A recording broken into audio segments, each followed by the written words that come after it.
Ruth Gender Foundation. I'm Ruth Edema Collins. I hold a first degree in physics electronics, a postgraduate qualification in business administration, and a nationally certified French language tutor. Career-wise, I'm an educational facilitator. I'm the managing director at Atlantic Media and TV, and I'm also a director at Vocotech Integrated Services Nigeria Limited. I'm a wife and a mother, and I like dressing up to show up. Yeah, so that's basically me. Thank you. Root Gender Foundation was inspired from my personal experiences growing up as a young girl in a typical Nigerian environment. For me, it was being different. It made people bully me, abuse me, and harass me. I was always misunderstood and underrated.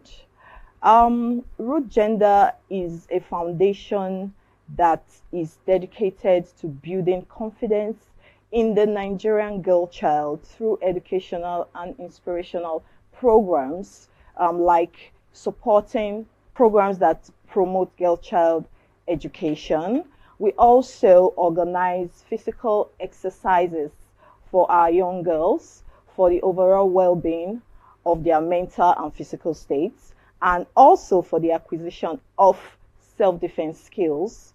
We also sensitize girls on laws that protect them. In our constitution, a lot of girls do not know that they have rights, that there are laws that protect their interests in Nigeria. Hence, they are vulnerable, they are living in fear, which is stopping them from reaching their full potentials. So we sensitize them on the laws that protect their interests. This, like I said, is visioned towards building confidence in the Nigerian girl child. So that is just a wrap-up of what we do at Root Gender Foundation. I would say I resonate with the struggles and the challenges of the girl child, particularly the Warri girl child. I happen to grow up in the heart of Warri. From an average background. My family is an average one, but I experienced a lot. Like I said, I was bullied, I was overlooked, I was harassed for being a different child, for daring to be different, and nobody was taking note and tapping into my potentials. So my interest for the girl child is I would love to be a voice for the girl child. They need people to believe in them. They need people to speak for them. I also want the Warri girl child to know that there is hope beyond the reef. I want them to see the bigger picture.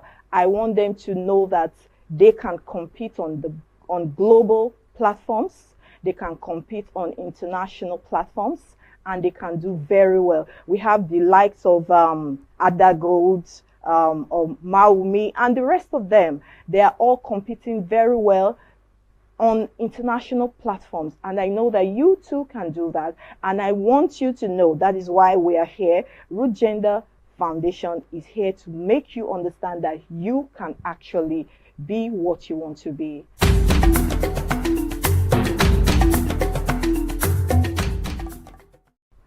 As part of our objectives at Root Gender Foundation, we are dedicated to promoting girl child education. Like I said, I represent the brand Warri Girl Child. I represent the brand the African Girl Child, because I have gone through the struggles from there to here. So giving 2 million to the best female participants is just a way to share them on. It's just a way to make them know that we believe in you. I believe in you. You can look up to us. We are sharing you on. It is not about believe in your potential. We want that you are doing the right thing at the right time. You are in the right place, and this is what you should be doing. That's why we are supporting you, and we will always be here to support you. Girl-child empowerment to me is enforcing laws that protect our girl child. You know, my NGO, we've been pursuing a bill that we will see to be passed. We are asking that our girls should be allowed to carry pepper spray as weapons of self-defense. Because if you look at it, our women have nothing to protect themselves. They are just there by the grace of God. So we are pursuing laws that will protect the girl child. So empowerment, girl child empowerment to me is enforcing laws that protect the girl child, educating the girl child on time and money management, financial literacy, and equipping them with self-defense skills. Also, access to quality education. This to me is girl child empowerment and nothing more. A girl child must possess effective communication skills. They should be able to communicate effectively. A girl child should be financially literate. She should know how to manage her finances, and she should also know how to manage her time. Yes. Also, most importantly, another skill is self-awareness. It's important for our girls to know who they are, to believe in themselves. That's the vision of our NGO, building confident girls that can achieve their full potentials in Nigeria. That is our NGO's vision. So yeah, those are some of the skills I believe that the girl child should possess.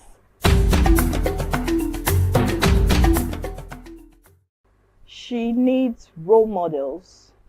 She needs people that have led that path and have made it.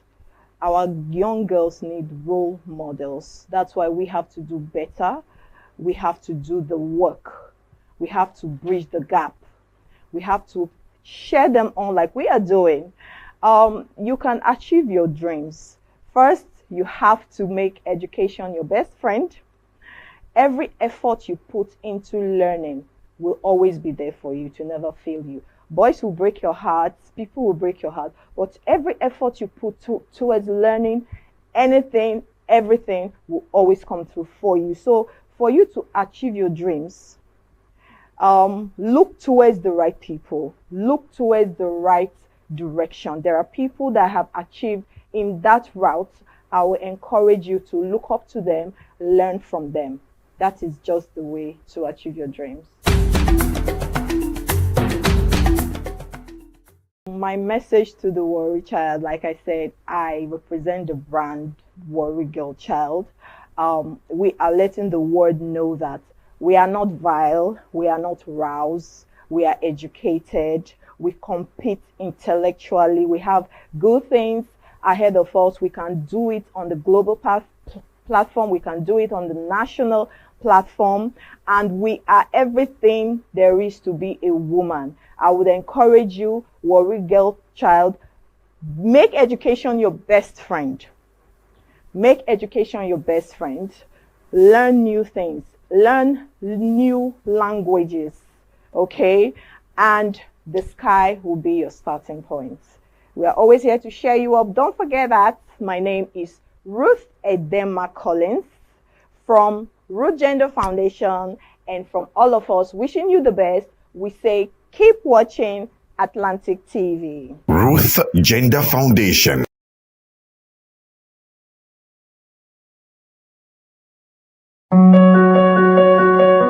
Tech Integrated Services Nigeria Limited is a multidisciplinary company dedicated to delivering excellence through innovative solutions that meets the unique needs of our clients. With a comprehensive range of services including mechanical construction works, civil construction works, oil spill cleanup and remediation, logistics procurement, manpower supply, piping and fabrication works.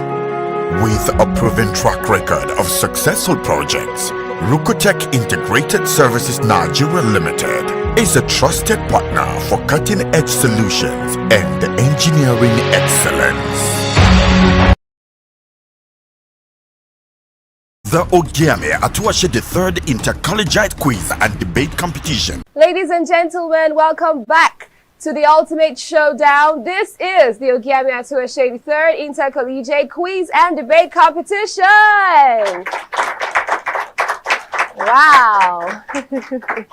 The stage is set for Group K right about now. We just finished with Group J, and it was an interesting one just before the break. And right now it's time for us to spread the spotlight on Group K. I'm your moderator, Rejoice Debekeme is here. Let's find out the powerful schools in that category. We have Zik Grammar School.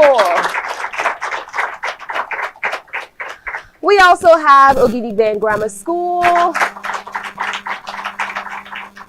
We have Majority Schools. And then we have International Unity School. Well done, everyone. We're about to find out the power of words and persuasion in a little bit. But first off, I would like to introduce the people who are sitting behind the scenes watching and analyzing and criticizing and penning down their points based on the criterion for the debaters. Right about now, I have the delectable Mrs. Ochukwu Orogu. I also have Comrade Ajay Adaron Karen. And then for our panel of judges, we also have Mrs. Jane Tosani Biayi Pribo Samuel.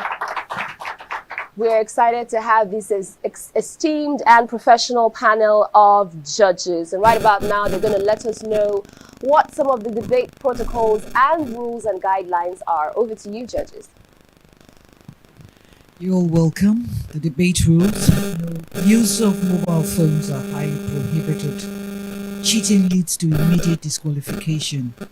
Proper decorum must be maintained by participants and teachers.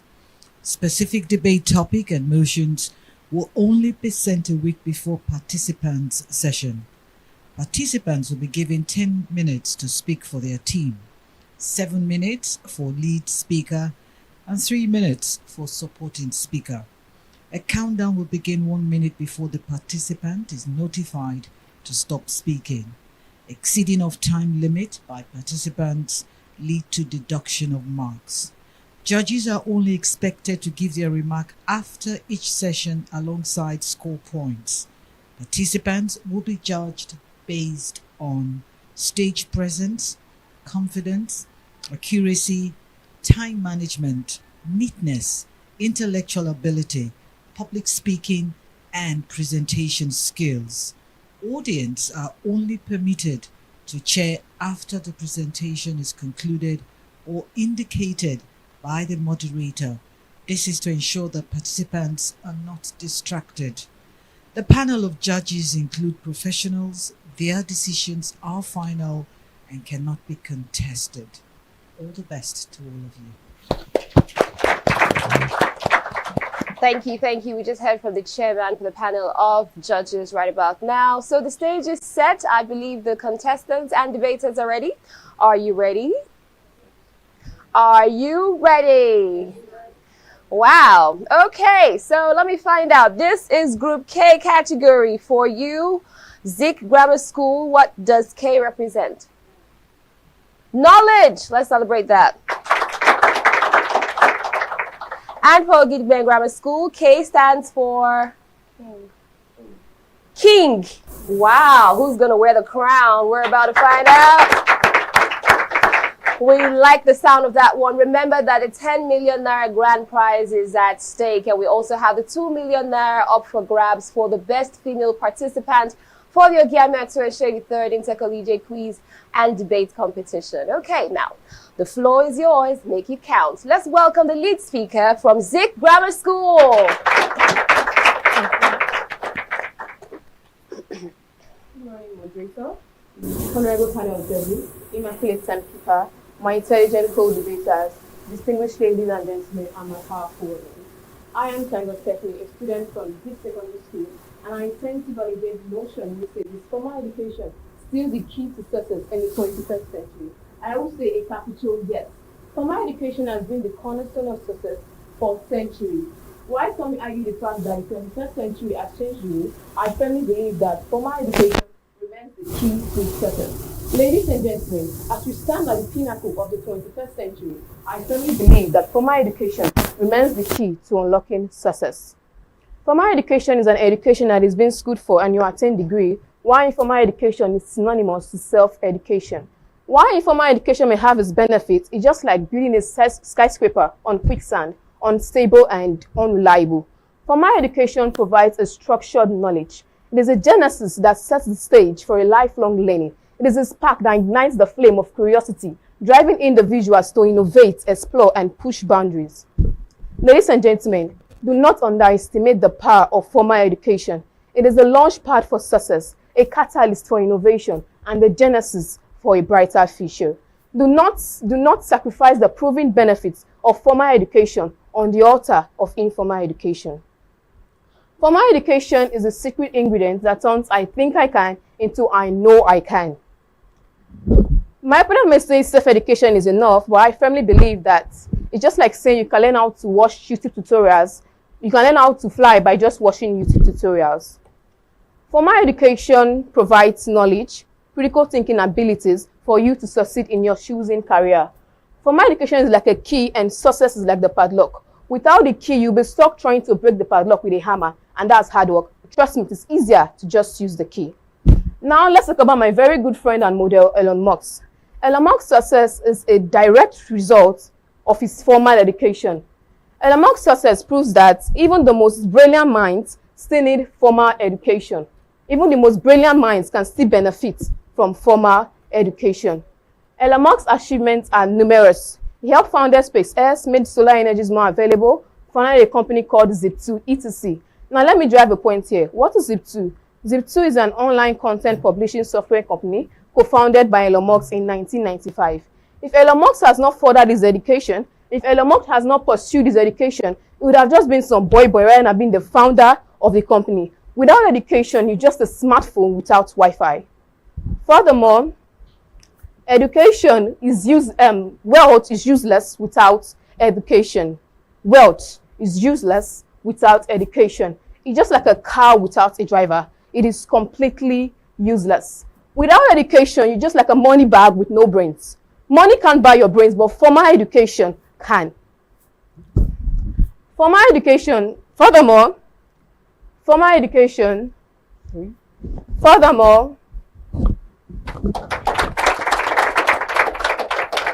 education is the blueprint for managing wealth.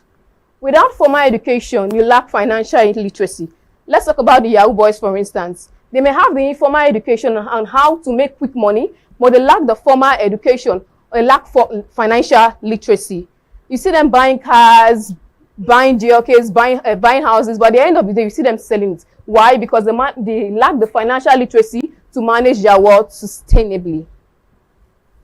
They're like a one-hit wonder, flashing in the pan, but soon fading away. Okay? Formal education is the real MVP when it comes to respect. Formal education is the ultimate respect builder. In formal education, you may have skills, but you may not get the respect you deserve. You may not be recognized. But with formal education, you have respect. You're like, yes, I'm a certified boss. Formal education is the real MVP when it comes to respect. So if you want to level up and gain respect, formal education is the way to go. My moderator, the future is being written in code, but formal education holds the key. If we prioritize formal education, we'll be scripting a better tomorrow. My powerful audience, formal education is the catalyst for innovation. I believe chemistry students here can relate. It is a catalyst for innovation. By prioritizing formal education, we are not just building future generations, but we are shaping futures. Parents at home, if you prioritize your child education, you're not just teaching minds, but you are shaping futures. futures. That makes you a responsible parent. So with this viewpoint of mine, I believe I've been able to convince you of the immense importance of education, and I believe you all agree with me that formal education remains the key to unlocking success. Thank you.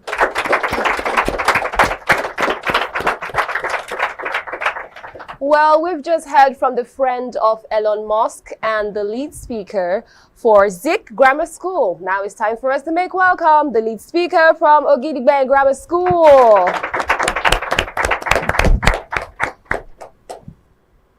Who still rely on formal education when entrepreneurship, skills, and online learning is taken in the other hand? With this, I said good day, moderators, Mr. Chairman, impartial panel of judges, and my co-debaters. I'm Ayelaja Progress from Ogidigbe Grammar School. I'm here to oppose the motion which says formal education is still the key to success in the 21st century. Before I proceed, what's formal education? Formal education is a structured and systematic learning process provided by institutions such as schools, colleges, and universities. But you should know that this present job market and accessibility of online learning gives students more privilege to learn and succeed outside the formal education. With this, I therefore oppose the motion that formal education is still the key to success in the 21st century with my following points. Firstly, inequality and unaccessibility. Formal education is often not accessible or affordable for many people today. This is due to either geographical locations, but education outside the formal settings is flexible and can be accessed anytime, anywhere. Secondly, rise of alternative learning pathway. With the increase in online learning platform and vocation training programs, people can now get valuable skills and knowledge outside the formal education. But in formal education, one has to be in a given location. Also, subjects and topics that are not relevant will be taken, making the whole process boring. Thirdly, entrepreneurship and self-learning. With the fast change in economic activities and rises of unemployment, entrepreneurship and skills have become the order of the day. Many successful men like Aliko Dangote, without completing the formal education, but rather with the entrepreneurship and skills, they gain success without the formal education. Fourthly, skills over credentials. This present job market places more emphasis on skills over credentials. Employers now value potential employees with practical experience and skills, but rather than those parading theoretical certificates from the formal education with no skills to back up. Fifthly, overemphasizes on theoretical knowledge. Formal education in many value on theoretical knowledge and practical skills. Deals with the deal of the demands. In this, not to convince my listener, I said, formal education is still the key to success in the 21st century. Thank you. Okay, there we've heard it from the lead speakers from Zik Grammar School and Ogidigbe Grammar School. They have laid the foundation. Now it's time for the supporting speakers to solidify it. Let's make welcome the supporting speaker from Zik Grammar School.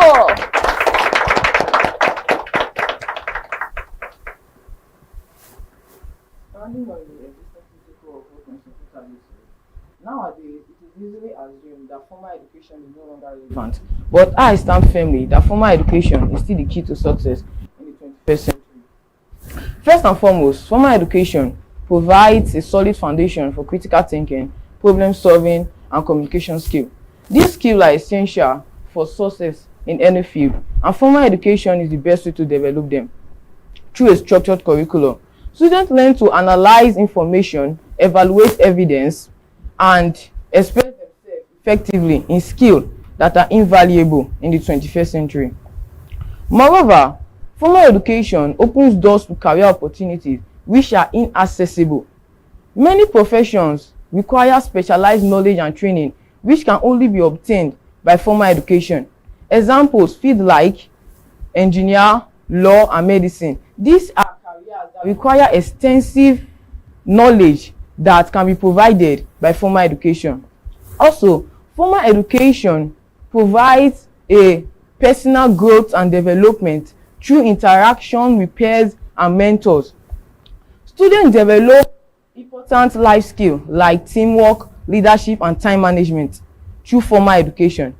Formal education also provides a safe and supportive environment which students can explore their passion, interest, and values. I know my opponent might say that, how can formal education be the key to success when all our great entrepreneurs like Mark Zuckerberg and Steve Jobs? Mark Zuckerberg don't just wake up one day and saw himself the owner of Facebook. He went to school for some time, but he dropped out with the knowledge he acquired from school when he was in school. That's what he's using now to be the great entrepreneur he's being now. So with these few points of mine, I hope you've agreed with me with no doubt that formal education is still the key to success in the 21st century. Still fighting for and against the motion for the topic, is formal education still the key to success in the 21st century? Now let's welcome the support speaker from Ogiame Grammar School. Good day, Mr. Chairman, accurate timekeeper, fellow co-debater, panel of judges. Standing before you here is Omagbemi Future, and I'm here to oppose the motions which say formal education is still the key to success in this 21st century. With the rise of online learning platforms and vocational training programs, students can now get valuable skills and knowledge outside the formal education setting. With these, I still strongly oppose the motions that says formal education is still the key to success in the 21st century with the following point of mind. Firstly, skill misalignment. Many times, the curriculum of formal education might not always align with the skills demanded by industry. This creates a gap between classroom knowledge and the real world. That is why you always see students going for, after formal education, still go for industrial. The knowledge that is attained from formal education might not always be needed in the 21st century. Secondly, skill gap. Many times, formal education does not always provide individuals with the necessary entrepreneurship skills like risk-taking and marketing adaptation, which are critical for one to start a successful business in the 21st century. With these few points of mine, I hope I'm able to convince you that formal education is not the key to success in the 21st century. Thank you. Brief, concise, straight to the point. Those are just a few words to explain what we're experiencing here for the Ogiame Atuwatse III Inter-Collegiate Quiz and Debate Competition. Wow, it has been such an explosive and interesting round. Let's celebrate the debaters. Well done, guys. We're going to go for a quick break. When we return, we're going to find out what the judges have to say and what the scores reveal. Don't go anywhere. The Ogiame Atuwatse III Inter-Collegiate Quiz and Debate Competition is proudly presented by the Office of the Sole Representative of the Olu-of-Warri to the NMPCL in conjunction with Kora Care Foundation, and proudly sponsored by Rokotech Integrated Services Nigeria Limited and Ale Innovative Nigeria Limited. Ruth Gender Foundation. Media partners Atlantic Media and TV Group, Kora Radio, Prime Gossip Gazette, and Oyo-Ekoro TV. It's been such an interesting session we just had there with Zip Grammar School and Ogiame Grammar School. I think they deserve another warm round of applause. They have done well. I'm your moderator, it's Rejoice Debekeme here. I can't wait to find out what the judges have to say. I'm sure you're also itching to find that out and also see what the scores are saying. But first up, over to the judges. What do you think? Wow. This was really an educative platform. The Zik Grammar School came in very strong. The lead speaker was emphatic in her standpoint. And she came in with so many analogy, the analogy of the padlock and the key, and it was really ingenious of him. Then for the Ogidigben Grammar School, I'll commend you for your practical explanation concerning the employees having practical skill without formal education and all the others. Thank you.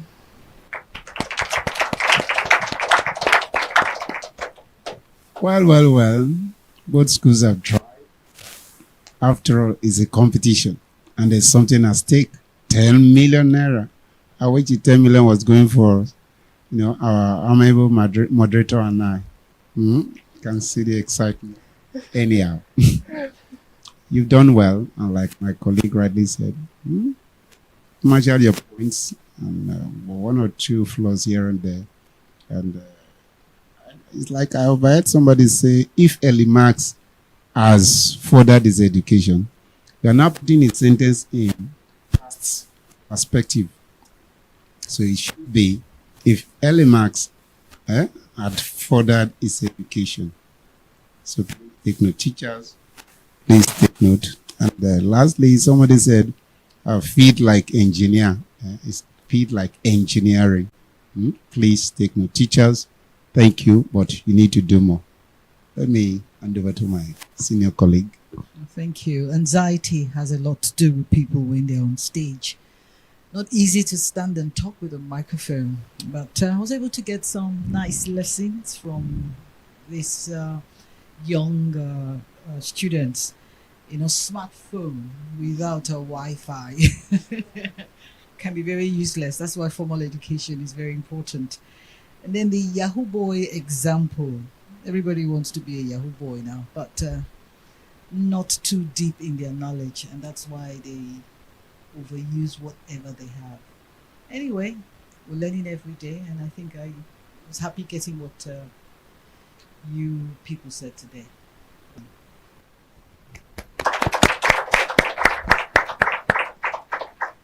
Thank you very much for that insightful one from our distinguished panel of judges. Now it's time for us to reveal what the score sheets are saying. But first of all, I want to find out how the debaters are doing. How are you guys doing right now? Okay. Wow. How about you? How you doing over there? You feeling all right? Are you ready to find out what's going on with the scores? Okay. Let's see how you perform. For Zeke Grammar School, they came through with a total of 44 points.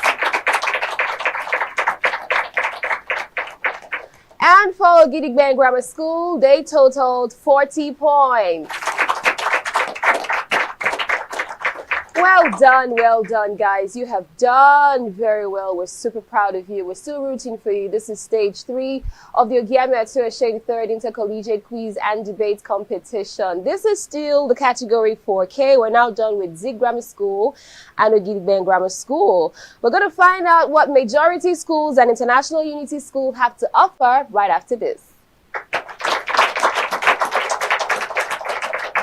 Don't miss out on exciting news, events, and more. Stay connected by following us on Facebook, YouTube, and Instagram at Atlantic Media and TV.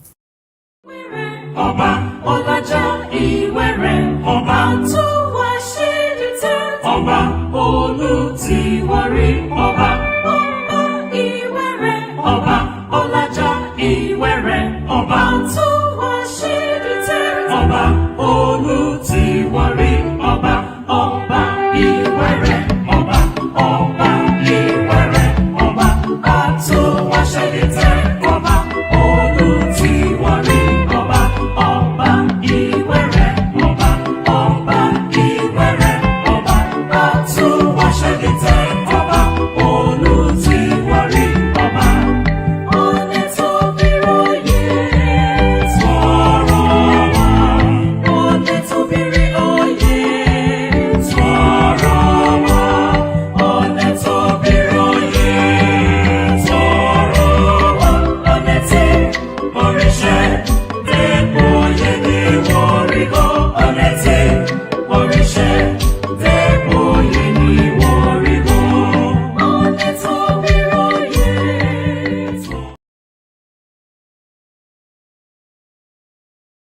the Ogiame Atuwatse III Inter-Collegiate Quiz and Debate Competition.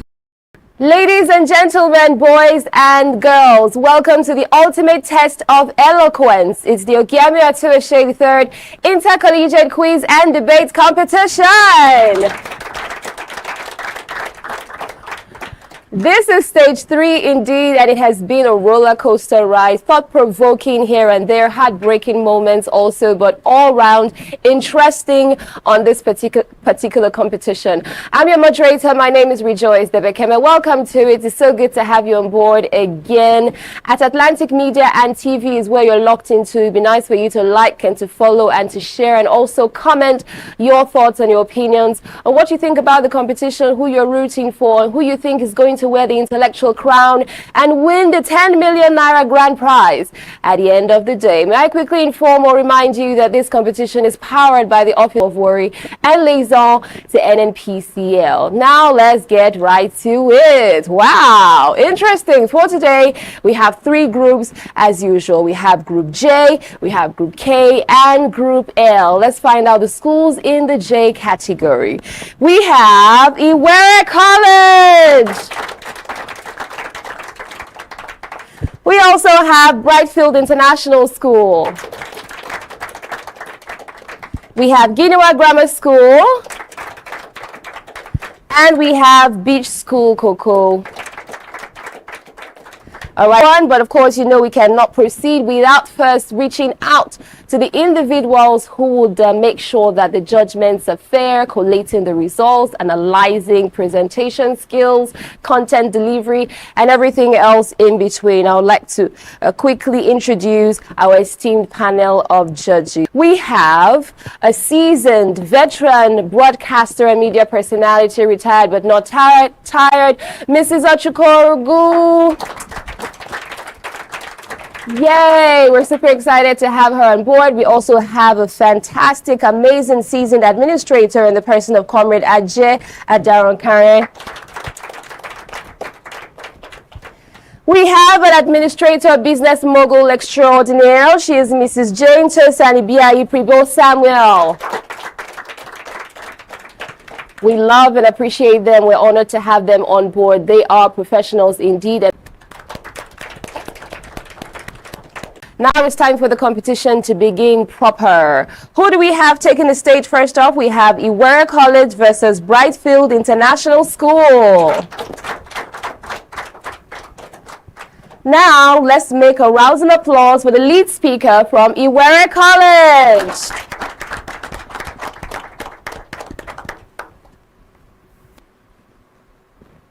Tradition instills discipline, morals, law and order, and of course, core value for the development of a total child. With this, I will respectfully say, good day moderator, impartial panel of judges, accurate timekeeper, participant of the opposing team, distinguished ladies and gentlemen. Standing vehemently on my feet is Oyo-Ekòró. I am a bona fide student of the prestigious Iwere College Cocoa, and I stand in support of the motion which states, traditional institutions, are they still relevant in modern governance? First, what are traditional institutions? Traditional institutions, as the name implies, are based on the religion, custom, ancestry, history of the people. And traditional institutions are usually headed by a traditional ruler. And for modern governance, it refers to the system of the rule, practice, and institution that guide the exercise of authority and power in a society or a state. Despite the dominance of modern government, traditional institutions continue to carry out a very crucial role in modern government structure.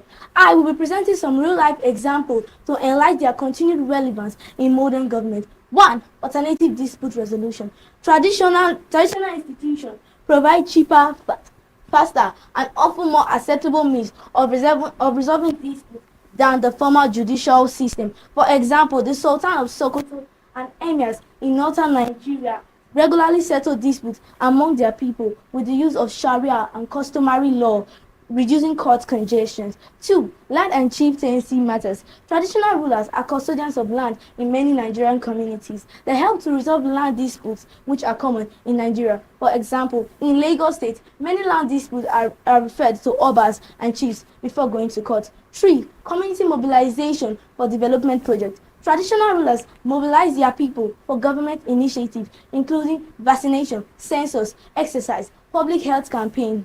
For example, the Oni of Ife, Oba Adeyeye Ogunwusi, who has been involved in many empowerment programs and community mobilization projects.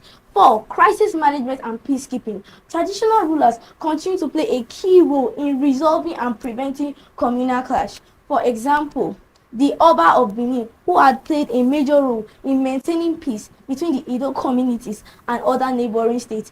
5. Security and intelligence gathering. Traditional institutions assist security agencies in intelligence gathering, especially in rural areas where state security presence are limited. For example, the Shehu of Bonu and other traditional rulers in the north have been instrumental in efforts to combat Boko Haram by providing local intelligence for security forces. 6. Cultural and religious leadership. Traditional rulers often double as religious leaders, influencing religious tolerance, prompting interfaith and dialogue. For example, the Sultan of Sokoto, as the spiritual head of Muslims in Nigeria, has worked on promoting peace between Christians and Muslims in Nigeria. 7. Economic empowerment for investment and attraction. Many traditional rulers are involved in initiatives that attract investment and promote local businesses. For example, the Alafin of Oyo, before passing, he encouraged businesses to invest in Oyo, boosting economic growth. 8. Protection of individual rights. Protection of indigenous rights. Traditional institutions advocate for indigenous rights, ensuring benefits for government policies and corporate investments. For example, the Amayanabo of Calabar, he has spoken against environmental degradation in the Niger Delta. From this point that I have given, it is very clear that traditional institutions are still relevant in modern governance. Thank you.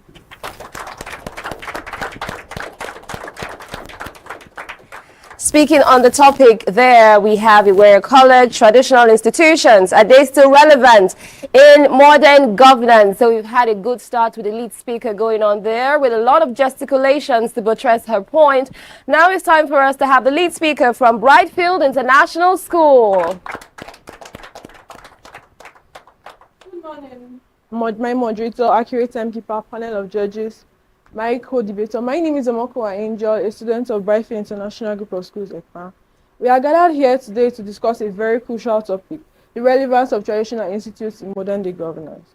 As we stand at crossroads to preserving cultural heritage and embracing modernization, it's imperative we scrutinize the role of traditional institutes in modern-day governance. And I'm going to prove my points to you with 4 compelling arguments to support my stance. 1. Clash with modern democracies. Traditional institutions often portray outdated values which may clash with modern democracies. For instance, traditional institutions are deeply rooted in male-dominated system, which systematically disenfranchise women. But in contrast, modern democracies emphasizes on equality, justice, and human rights. 2. Lack of accountability. Traditional institutions often lack accountability and transparency, which may lead to the abuse of power and perpetration of justice. But in modern democracies, modern democracies make use of institutions which are transparent, accurate, and subject to the rule of law. 3. Inefficient decision-making.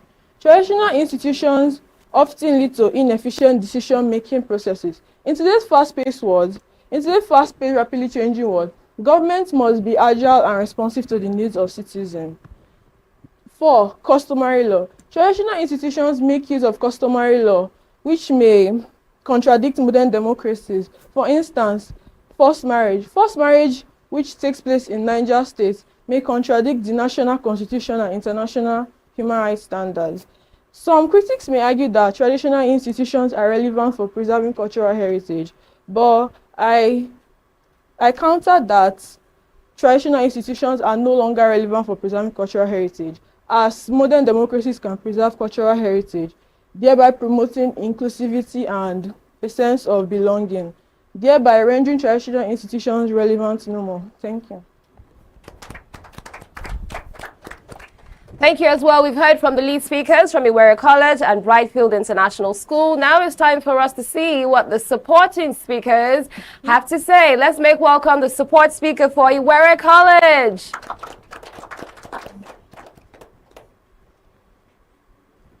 The word of the elders are the words of wisdom. Standing on the existing protocol, my name is Munashir Abimbola, and I am here to present more evidence in addition to what my lead speaker had just spoken. Traditional institutions are still relevant in modern day governance. For example, education. Traditional institutions support education by advocating for literacy, promoting awarding scholarship, and also building schools. For example, the Oyo-Ekoro Ogiame Atuwatse III Inter-Collegiate quiz and debate competition has helped students to demonstrate their critical thinking and communication skills. 2. Skill acquisition and apprenticeship. The traditional institutions have support vocational training and apprenticeship in skill acquisition, which has helped many Nigerians gain job opportunities. For example, the Igwe of Nnewi Kingdom has played an instrumental role in the popular Igbo apprenticeship business, which has produced many successful Nigerian businessmen in manufacturing and trade industries.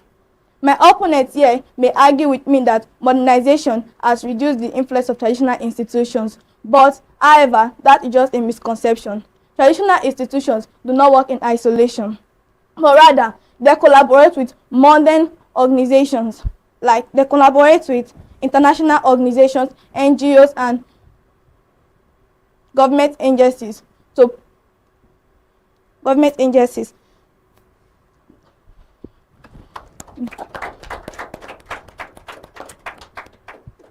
For example, the Shehu of Borno has collaborated with UNICEF and WHO to promote health campaigns, to promote immunization campaigns, which has helped stop child mobility rates. Thank you. Thank you there, the support speaker from Oyo-Ekoro College. Now let's make welcome from Brightfield International School, their support speaker.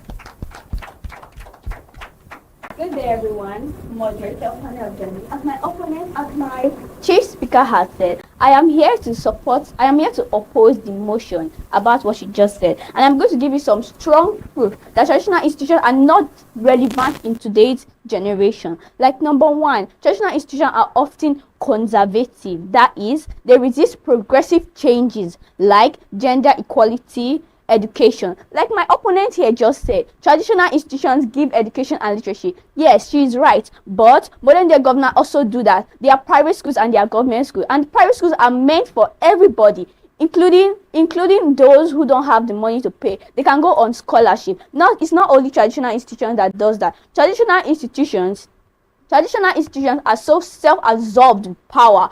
They are so self-absorbed that only the men can rule, and the women, they leave the women for house helps job. It means that traditional institutions, they are putting all the efforts to see that the men succeed, and the women are supposed to be the child carrier of the home. Like they are not efficient at all. Traditional institutions may have played a significant role in the cultural and traditional significance of the traditional institutions may have played a significant role in the traditional and cultural institutions, but yet they are no longer valuable. Their discrimination and equality rights has proven that they cannot be valuable in today's days. It means that the modernization of today's generation can live with themselves. Like my opponent said for their chief speaker, she said about the security of individuals. Yes, they are bodyguards. They are people who are able to fight war apart from traditional institutions. Yes, like she said, they might have been relevant in the olden days, but now they are no longer relevant because we have suitable means to fight war. Like We have stable means to fight wars like the bodyguards, the air force, the military, and they are not part of the traditional institution. Well, I think in my conclusion, traditional institutions are no longer relevant in today's days. Thank you.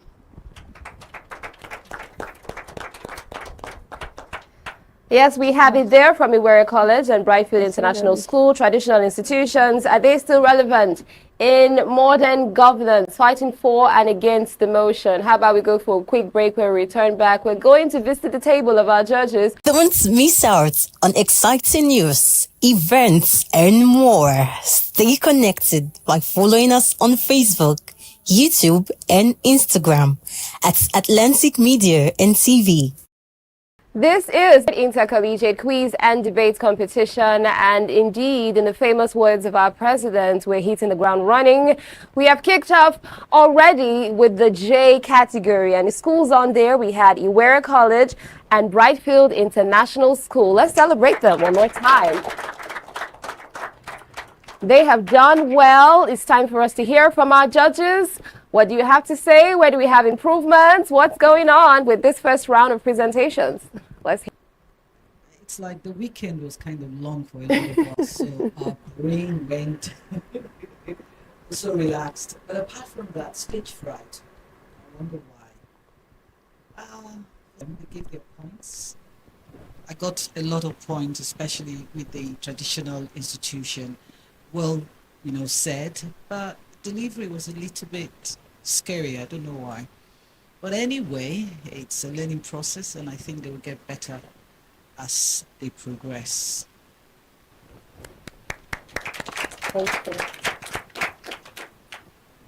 Well. It's good to see your faces, and of course, have you on board as far as this competition is concerned. I've said it before, we are for everyone, we are against everyone. We are for the topic, we are against the topic. So we are neither here nor there. However, it is your delivery that will inform what comes out from our own end. I think the supporting speaker from this end, this is my opinion anyway. I have a feeling more time has been given, has been spent on you, working on you. I'm sure your delivery will have never, like I said, it's just an opinion, it's mine. You did well. Thank you. Wow, it was indeed a long weekend, and some of us, our brain went to recess. Welcome back. We're hitting the ground running, and I know you do better with subsequent round. For college, it was really impressive, bringing in life examples, making us relate with so many traditional institutions and what they've helped us achieve in the country. Thank you very much. And thank you to our judges for their feedback. It's now time for us to find out how the two schools fared on the result sheets. Are we ready? Did you say sometimes? Almost. Okay, calm down, everybody. You got this. For Iwere College, they came through with 48 points. And for Brightfield International School, they total 34 points. Well done to all our brilliant minds that have come through for today, especially for the J category. We're supposed to transition into the next set of schools, but unfortunately, they're not present here with us today. That's Ginawa Grammar School and Beach School Cocoa. And so we're going to progress onto Group K right after the break. Stick around, stay with us. We want to see your comments, we want to see your likes, we want to see what you're excited about, what your expectations are from the Ogiame Atuwatse 3rd Inter-Collegiate Quiz and Debate Competition. I'm your moderator, it's Rejoice Debekeme. You don't want to go anywhere. Stay with us. The Ogiame Atuwatse III Inter-Collegiate Quiz and Debate Competition is proudly presented by the Office of the Sole Representative of the Olu of Warri to the NM. The Ogiame Atuwatse III Inter-Collegiate Quiz and Debate Competition is proudly presented by the Office of the Sole Representative of the Olu of Warri to the NMPCL in conjunction with Gora Care Foundation and proudly sponsored by Rukotech Integrated Services Nigeria Limited and Ali Innovative Nigeria Limited. Ruth Gender Foundation. Media partners Atlantic Media and TV Group, Cora Radio, Prime Gossip Gazette, and Oyo-Ekòró TV.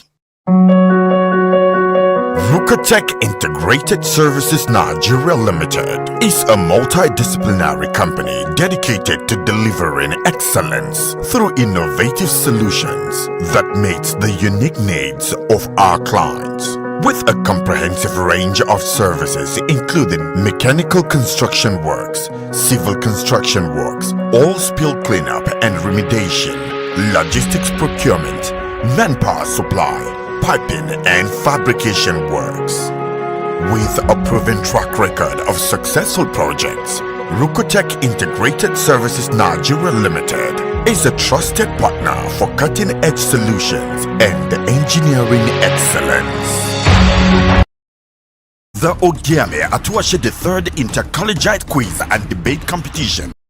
I love the energy already. This is your moderator. My name is Rejoice Debekeme. Welcome to it. Today we have another set of fantastic, amazing schools that are lined up for the three categories. We have Group M, Group N, and Group O. And I can't wait to find out the schools in those categories. For Group M, let's find out the distinguished schools. We have Bench Hill School. We also have Egbokodo Secondary School. Also coming through is Wingate Model School. And then finally for Group N, we have Shekoff High School. Wonderful, amazing. I'm super glad to have everyone here. You who's watching from wherever it is that you are across our social media platforms. That's at Atlantic Media and TV. We're super glad to have you on board. Please keep watching, drop a like, drop a comment. Let's know how you're feeling about the competition in general, where you're viewing from, who you're rooting for, who you think is going to wear the intellectual crown at the end of the day. And of course, to my amazing audience live in studio, I celebrate you. Let's celebrate you. Okay, we can't carry on for the debate without announcing or introducing our very delectable, distinguished panel of judges. Coming through as the chief judge, we have none other than Mrs. Ochukwu Orogun. We also have, as the only man amongst the amazing women, Comrade Ajay Adaronkare. And then we also have Mrs. Jane Tosan Ibiayi Pribo Samuel.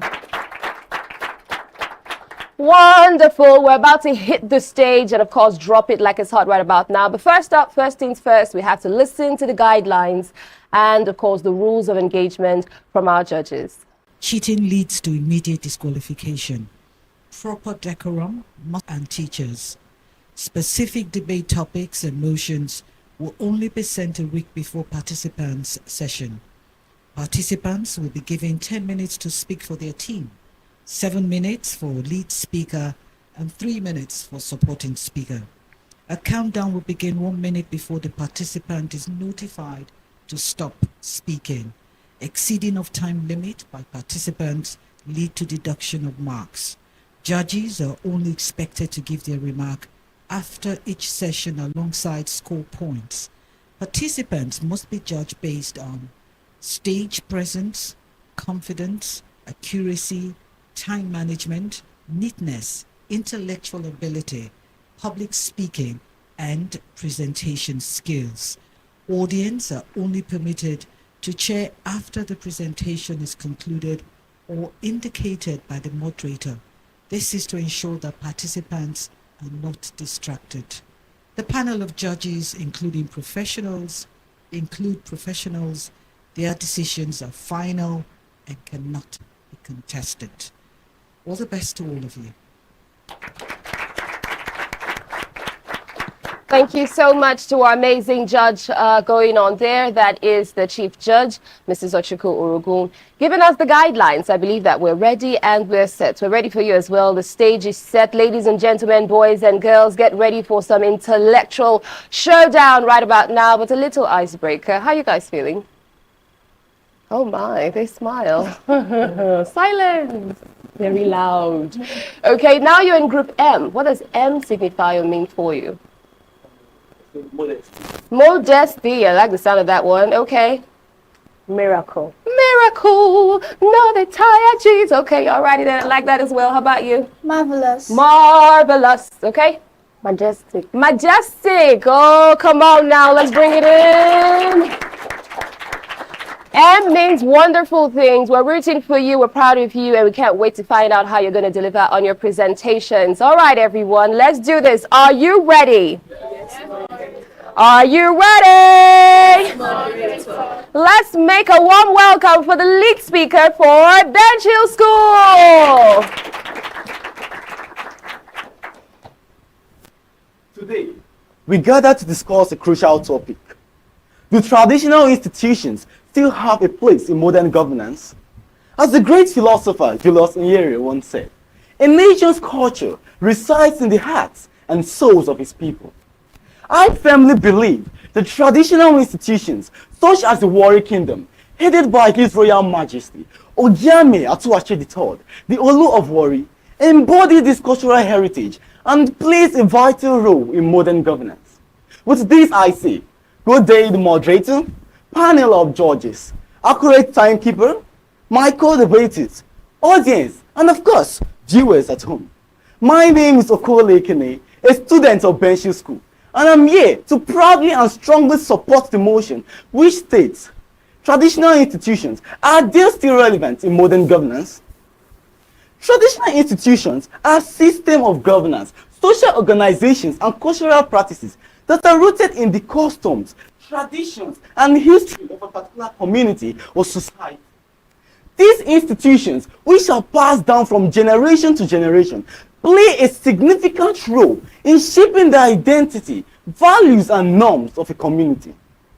Traditional institutions are essential for preserving cultural heritage and community development. They provide a sense of identity and belonging, which brings about social cohesion and democratic development.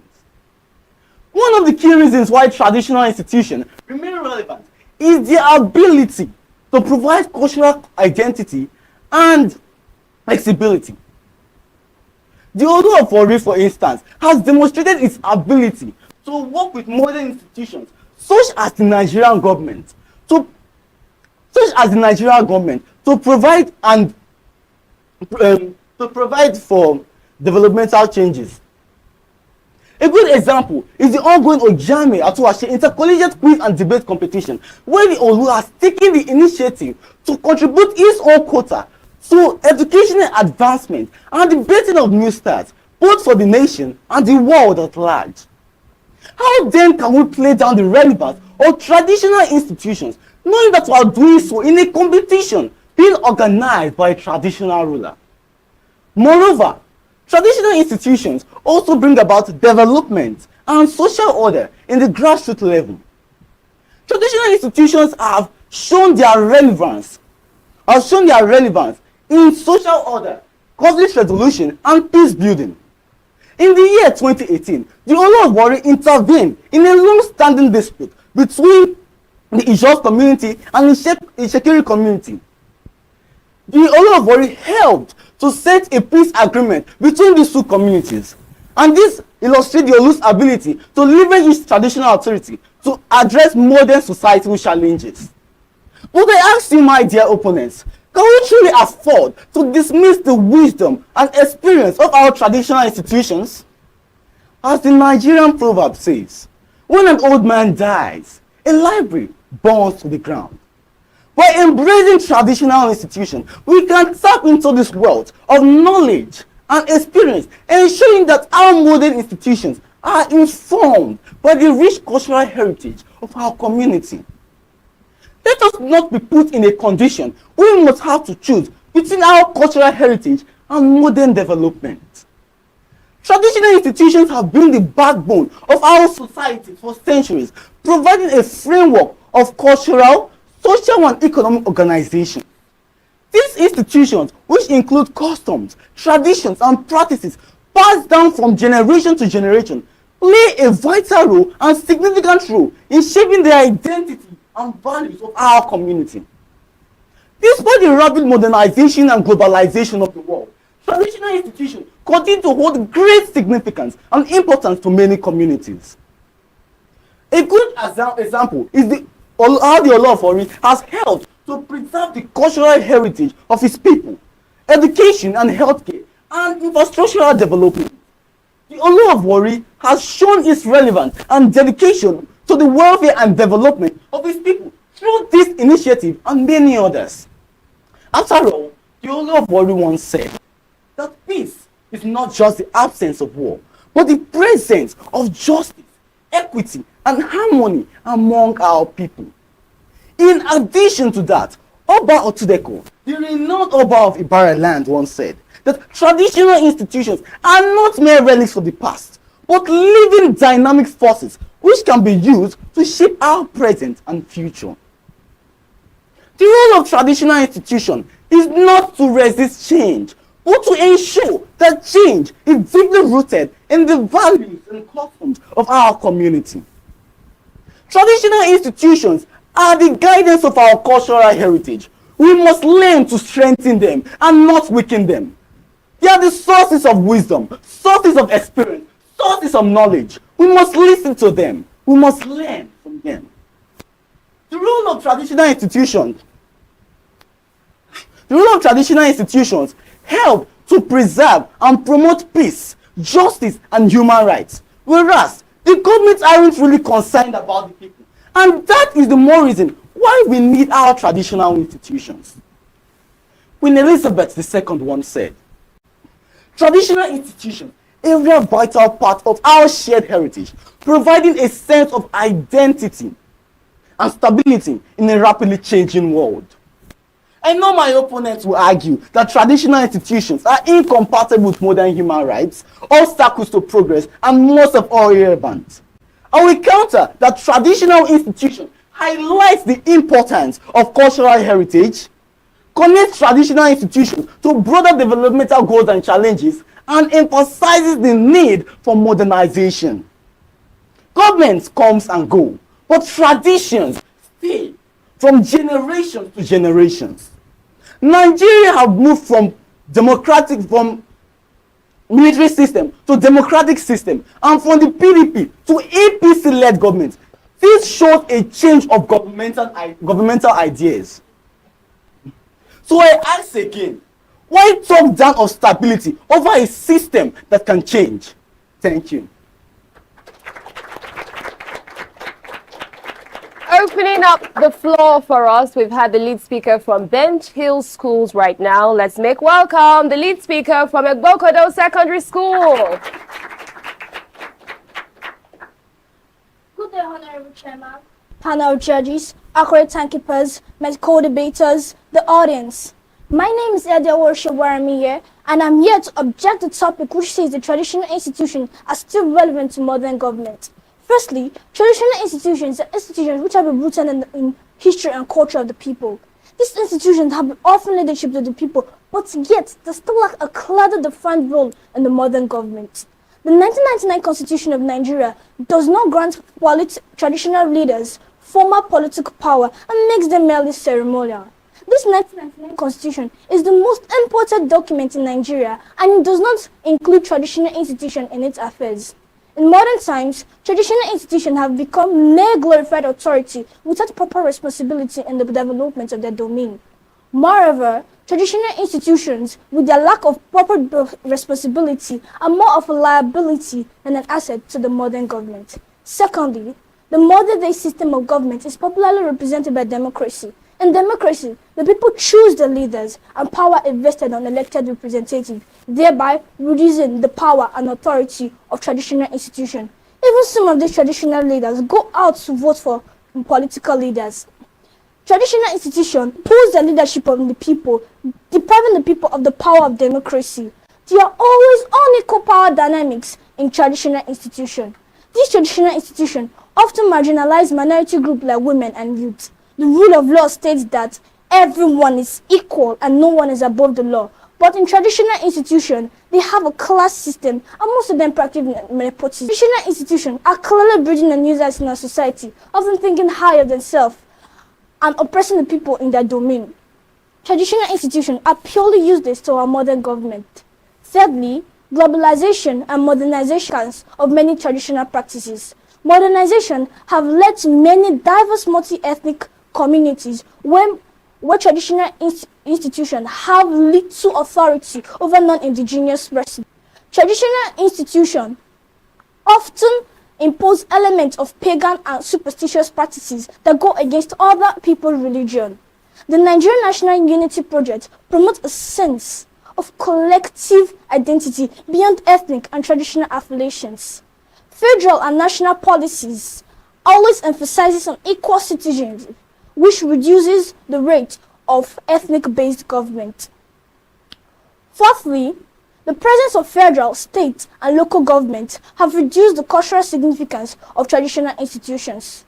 The modern government frameworks provide a legal and an administrative structure that bypass traditional rulers. Moreover, the younger generations are more inclined towards political activism. Social media and contemporary activism have shifted away their attention from traditional institutions. Lastly, since time immemorial, traditional institutions controlled land and local economics, but these traditional rulers are often embroiled in land disputes. They are always accused of selling communal land for personal gain. Traditional institutions take people's land that are not theirs and sell it for their own personal gain. But now, government agencies now regulate land tenure and economic activities, and since then, the economic activity of different communities has increased. State and local governments are now responsible for communal development. In conclusion, modern governments always emphasize on human rights, democracy, and rule of law. My opponent, in modern government, what is the use of such institutions that still project such primitive and backward practices? I strongly believe that you all have been able to agree with me that traditional institutions are no longer relevant to modern day government. Thank you. Wow, the floor has been officially open as we have the lead speakers there pouring out their strong argument points. Now it's time for us to have some reinforcement from the support speakers. Let's make welcome the support speaker from Bench Hill School. Good day, the moderator, panel of judges, accurate timekeepers, my co-debaters, audience, and of course, viewers at home. My name is Igbini Dureme, student of Bench Hill Schools, standing here to support the motion that says traditional institutions are they still relevant in modern day governance. Traditional institutions have long been trusted figures who maintain peace and resolve conflict at the grassroots level. Let's take our minds back to the Niger Delta crisis when militants were challenging the central government control. It was traditional rulers like King Deity Spiff who persuaded these militants to accept the amnesty program of 2009, which therefore resolved the conflict, brought back peace to the region, preventing further bloodshed. Traditional rulers are the keepers of their cultural identity. These rulers preserve their cultures, customs, traditions, artwork, languages, festivals, and history, which defines their people's collective identity. I hope we all are aware of the Ofala festival in Onitsha. Overseen by traditional rulers, this festival doesn't only celebrate cultural heritage, but is a unifying force bringing together diverse communities. Beyond maintaining peace and order, these traditional institutions promote economic stability, providing local tourism, employment opportunities, therefore fostering community development. The Oba Ojude Festival in Ogun State is a prime example, headed by the Awujale of Ijebu-Land. This cultural event attracts people every year, therefore boosting local businesses and generates significant revenues. In times of crisis, be it social unrest, public health emergencies, or natural disasters, these traditional rulers act as immediate crisis managers due to their long-lasting relationships with their people. During the COVID-19 pandemic and subsequent NSAS programs, these traditional rulers worked hand in hand with the government to calm public fears, pass information, and therefore provide a subsequent support for the affected communities. The attempts to institutionalize traditional institutions with a well-modernized and centralized government have largely failed due to their relevancy. As Nelson Mandela once said, our traditions are the backbones of our societies and must be preserved. Justice Wendell Oliver once said, and I quote, "Historic continuity with the past is a duty and not a necessity. We must do it because it is our tradition and we must preserve it." Henry Cobalt Lodge once said, "The tradition of a nation are its lifeblood, and therefore we must preserve them because it is essential." Thank you. Reinforcing their points there, that's the support speaker from Bench Hill School. Now it's time for us to make welcome the support speaker from Oyo-Ekòró Secondary School. Good day, Mr. Chairman, and other protocols observed. I am Nana Precious Ebikambere from Oyo-Ekòró Secondary School, SS1B, and today we gather to discuss the irrelevance of traditional institutions in modern governance. Traditional institutions in Nigeria, such as monarchies, chieftaincy system, council of elders, once played a central role in governance. But I firmly believe that these institutions are no longer relevant, and they have been significantly diminished due to several factors. Firstly, incompatibility with democracy. Traditional institutions are inherently undemocratic, often relying on hereditary succession and monarchies. This contradicts the fundamental principle of democracy, which emphasizes equality, representation, and accountability. In modern governance, we need an institution that reflects the will of the people and not the interest of privileged few. A report from the International Republican Institution, IRI, found out that the traditional institution in Nigeria conflict with modern democratic principles often, including the separation of power and the rule of law. And the rule of law clearly states that everyone is equal and no one is above the law. So therefore, traditional institutions, however, have a class in system. Secondly, corruption and political manipulation. Many traditional institutions have been accused of corruption, favoritism, and involvement in partisan politics. Politicians often manipulate traditional institutions for personal or political gain, eroding their credibility. Thirdly, weak enforcement powers.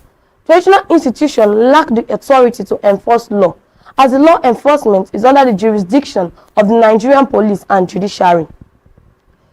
Their influence is mostly symbolic, with the little practical governance power.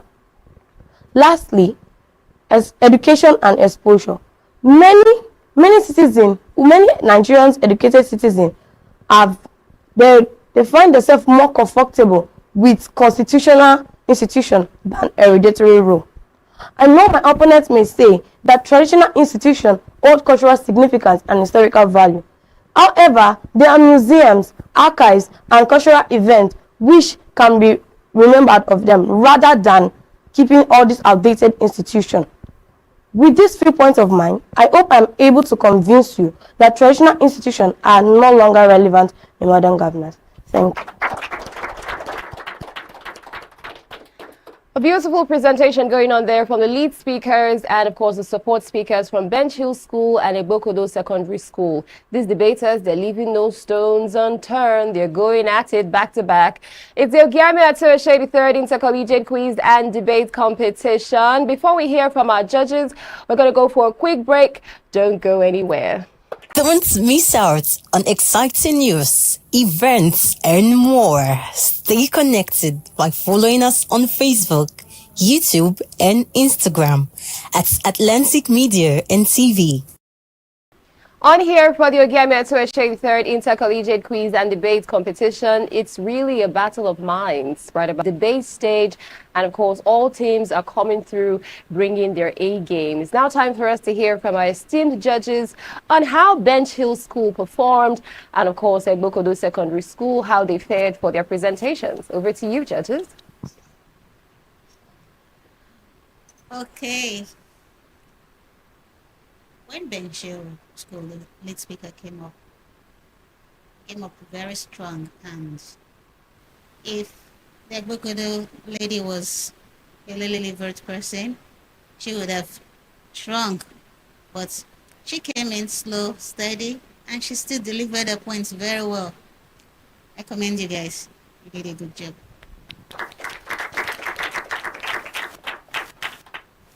Truth be told, I've actually enjoyed myself. With what I saw a while ago, and it suggests to me both schools came prepared. Kudos to you. Kudos to your teachers, and you've done your very bit, and I'm impressed. It reminds me of my secondary school days. I did history, and of course, in one of the classes, we're told that Lamrudu fell from heaven with heavy chains on his hands. Whether it's a case of historical fallacy, where it's a matter of opinion. But again, we've been told certain things today about the traditional institutions. I think the lady from Oyo-Ekòró asked the question. I'm sure after this session, the young man will have answer to the question. But anyhow, that's the essence of the competition. Well done, my leader.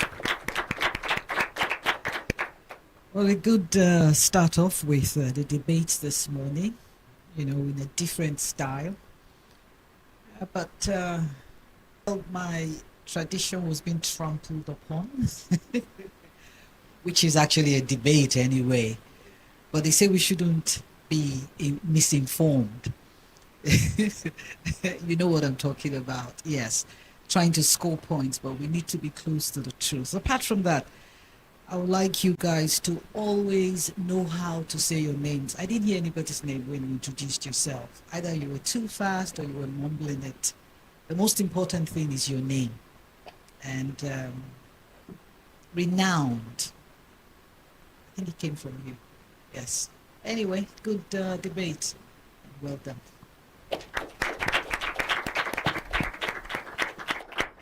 Well done, guys. Thanks to our esteemed judges for their feedback going on there. Now it's time for us to see what the score sheets are saying for our schools present here. For Bench Hill School, they came through with a total of 48 points. And Oyo-Ekòró Secondary School totaled 46 points. Kind of close now, isn't it? Yes, there's a battle going on there.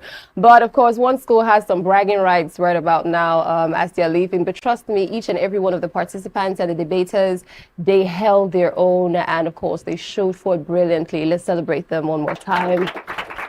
You guys did fantastic. M for miracle, M for marvelous. Was it marvelous and miraculous for you? They're smiling. Okay, that's our first session for the Group M. We're going to find out if the next set of schools are going to convince you or confuse you when we return back from the break. Do well to stay with us. The Ogiame Atuwatse the third Inter-Collegiate Quiz and Debate Competition is proudly presented by the Office of the Sole Representative of the Olu of Warri to the NMPCL in conjunction with Kora Care Foundation and proudly sponsored by Rokotech Integrated Services Nigeria Limited and Ale Innovative Nigeria Limited. Ruth Gender Foundation. Media partners Atlantic Media and TV Group, Kora Radio, Prime Gossip Gazette, and Oyo-Ekòró TV. Don't miss out on exciting news, events, and more. Stay connected by following us on Facebook, YouTube, and Instagram at Atlantic Media and TV.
Atlantic TV.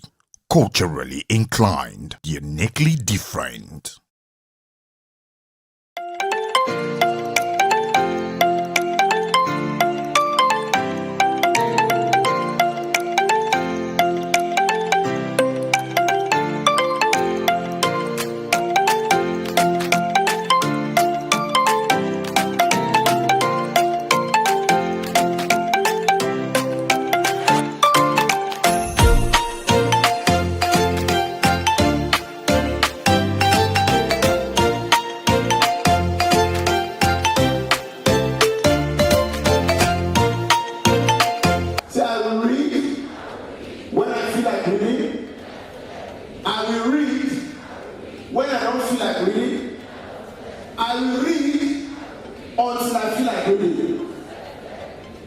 Your future is in your hand as a student, not in the hands of your parents, teacher, or anybody. Do not allow anybody to tell you that education is a scam. The vision of the future of the world child started in 2002. Our vision is to build a world where every child is inspired to pursue their passion, reach their full potential, and contribute meaningfully to their community. Our mission is to empower the world child to embrace their unique personalities and temperaments, fostering a future of self-discovery, personal growth, and positive change. You see, you cannot put yourself as a parent in the child. The child has to develop, find out what he or she likes most. You can be absolutely anything you want to be, whether you are a male, whether you're a female. The friends you keep matters a lot. So you might be addicted, that is a fact. The truth, can you leave that addiction? That is the truth. Through the office of the sole representative of the Olu of Warri, and by the Olu of Warri, we are going to be paying for 100 SS3 students, WAEC. So if you add the 25, we're actually paying for 125 students, courtesy of His Majesty Ogiame Atuwatse III. And of course, for the Warri child, never give up. Just believe in yourself, and the sky is your limit. He said never give up. 22 solid years he carried a dream. Wow. The future of the Warri child is indeed safe and secure.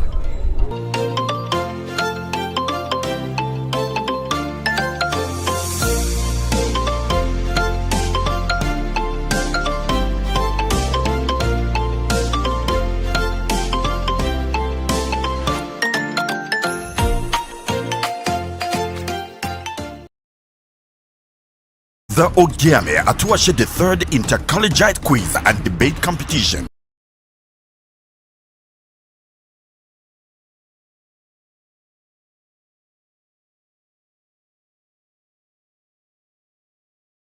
Boys and girls, our esteemed judges, our ever enthusiastic audience, and of course our brilliant debaters that are here, you are welcome to the grand finale of Stage 3, Round 1 for the prestigious Ogiame Atuwatse III Inter-Collegiate Quiz and Debate Competition.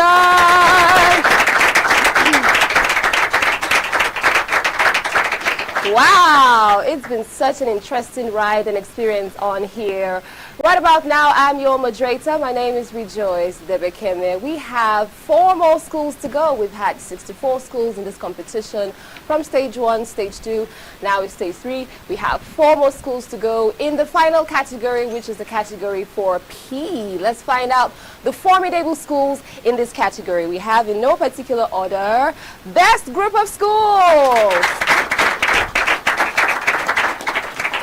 We also have Army Day Secondary School,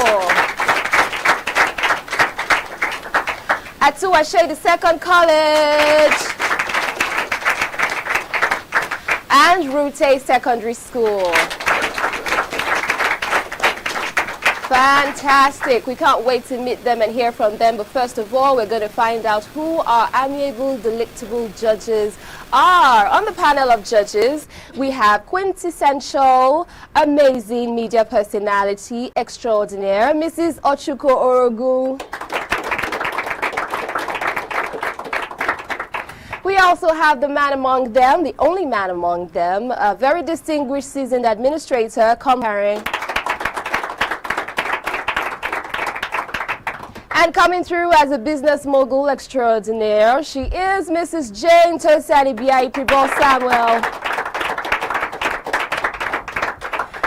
Super excited to have their expertise and their wisdom for the debate competition. Now let's hear from them real quick what some of the rules and regulations are for the debate. Debate rules. Use of mobile phones are highly prohibited. Cheating leads to immediate disqualification. Proper decorum must be maintained by participants and teachers. Specific debate topics and motions will participant session.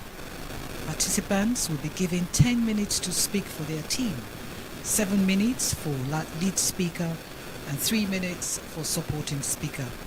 A countdown will begin 1 minute before the participant is notified to stop speaking.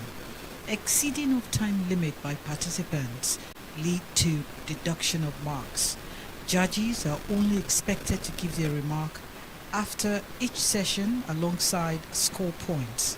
Participants will be judged based on stage presence, confidence, accuracy, time management, neatness, intellectual ability, public speaking, and presentation skill. Audience are only permitted to cheer after the presentation is concluded or indicated by the moderator. This is to ensure that participants are not distracted. The panel of judges include professionals.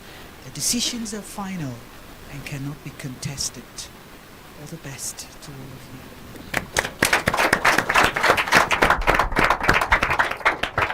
Thank you very much. That's the chairman for the judges, the panel of judges going on there. Now let's make welcome our first two schools for the first round and the first session. None other than Best Group of Schools at Army Day Secondary School. Wow, how are you guys feeling today? I'm nervous. Oh my God. Okay. Receive strength and courage. How are you feeling? You feel nervous too. I know, and of course it's the final round, so like there's a lot of pressure going on there. The same? I'm seeing a nod. Is that the same? It's like, yes. Oh my God. How about you? I'm okay, I guess. Say that again? I'm okay. You're okay? They're just fine, not, you know. You know, when we have the hand coming through, you know, sometimes words can say it all. Gesticulations will do, and expressions, but you'll be fine. Can we all calm down and breathe? Take a deep breath. Release it. Yeah, all the tension going out there. All right, so you represent Group P. What does P mean for you? Power. Power. Power. You're not saying that with a lot of power. How about we go, power? How about that? Want to try? Yes, ma'am. Okay. Power. Oh, that sounds more like it. Let's celebrate them. From over here, P represents Progress. Progress. I like the sound of it too. So we have Team Power versus Team Progress. Ooh, child. Let's get right to it now. The stage is set. The floor is yours. It's time for you to show forth your skills. We're rooting for you. We're proud of you. And we believe you're going to make every word and every moment count. All right? All right. So let's welcome right about now the lead speaker from Best Group of Schools.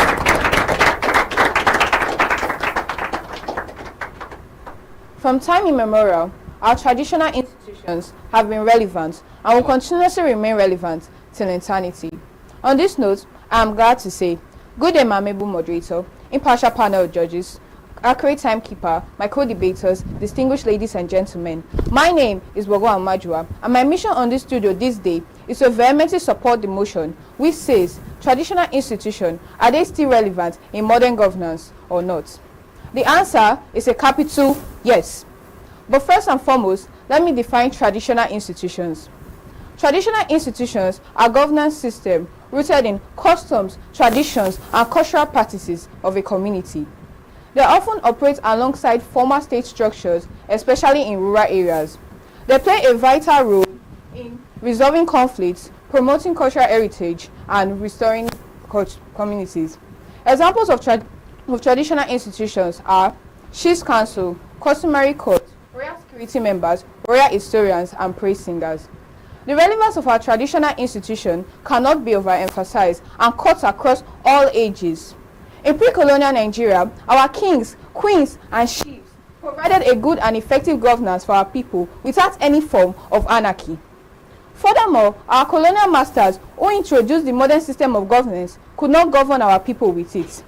After which, they saw the relevance of traditional institution and introduced indirect rule. With the use of our traditional rulers to govern our people, it was only then they became successful.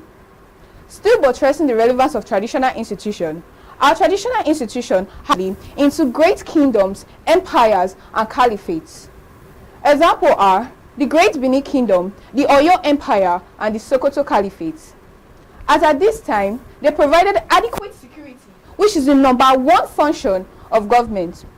The security they provided is far better than the security the modern system in Nigeria is providing as at today. The kidnap of the Chibok girls, the kidnap of a 7th general from the Nigerian Defense Academy, and the terrorist attack on the then President Buhari presidential convoy cannot be denied. Our traditional institution provides us with a justice system that is second to none. Some critics argue that traditional institutions do not have dependable justice system like law courts for fair hearing. Well, that is not true. It is even the modern courts that are biased. Judges and lawyers are bribed to provide judgment. In courts, they are asked to take an oath with the Holy Bible or Quran, yet they lie and nothing happens. In traditional institutions, you will be asked to take an oath with our gods. The people know how effective these gods are and would not dare to take this oath while being guilty, unlike in the courts. Also, our traditional institutions have customary courts that help to resolve conflicts and disputes among our people amicably, and it is still very relevant till date. Furthermore, our traditional institutions help to stabilize our democratic system of government. Some school of thought argue that we do not need them anymore, but yet we run to them for solution every time there is a problem in the country. I remember vividly when President Obasanjo was to be impeached. He ran to the royal fathers for help. The royal fathers then called on the senators to dialogue with them. It was only then that President Obasanjo was saved. And since 1999 to date, we have had peaceful transitions and unbroken democracy. Our traditional rulers are contributing their quota to developing their towns, villages, and communities. As of today, they attract governmental projects such as the construction of roads and bridges, the building of schools, hospitals, and markets to their community. A good example is the Oyo-Ekòró going to Abuja to discuss the reopening of the Warri Seaport. Our traditional institutions are not archaic, but have evolved and are doing great things. Our royal fathers now provide employment for people in their palace. They also influence the employment of subjects in companies operating in their area. They also provide scholarship, just as what the Oyo-Ekòró and many others are doing. In addition, writing their history in a positive way. Take for instance, before now, when people hear of the Warri Kingdom, the first thing they think about are intertribal wars, fighting, and killing. But the Olu of Warri, a royal father, is changing this narrative. He is rewriting the story of the Warri child, and we are all here because of the relevance of our traditional institution, which he represents. Wow! Kudos to our great king, Ogiame Atuwatse. May all the days of our royal fathers be blessed. My dear opponents, let me use this opportunity to inform you that our traditional rulers are actively involved in modern governance. They recommend credible people for federal and state appointments. During presidential and gubernatorial elections, they try as much as possible to maintain the peace in their domain. They even monitor the projects being executed to ensure that standards are taken into consideration. On this note, I would like to conclude. Our traditional institution preserves the sacrosanctity of our traditions, good cultural heritage, norms, values, and beliefs. Therefore, they are still very relevant, even in the modern governance and to the end of time. Thank you.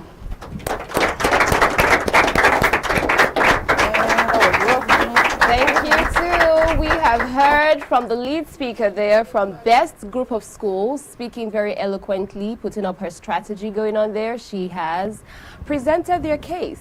Now it's time for us to hear from the lead speaker from Amide Secondary School.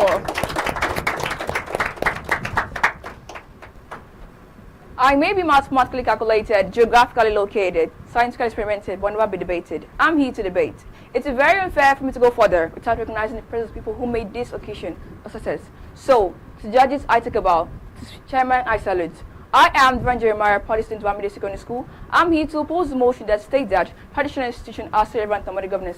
It's very moral respectful for me to go further without recognizing the presence of what is traditional institution. Traditional institution refers to established custom, practices, and organization that have been passed down through generations in particular society. In the beginning of the colonial period, of course, after my independence, particularly with the introduction of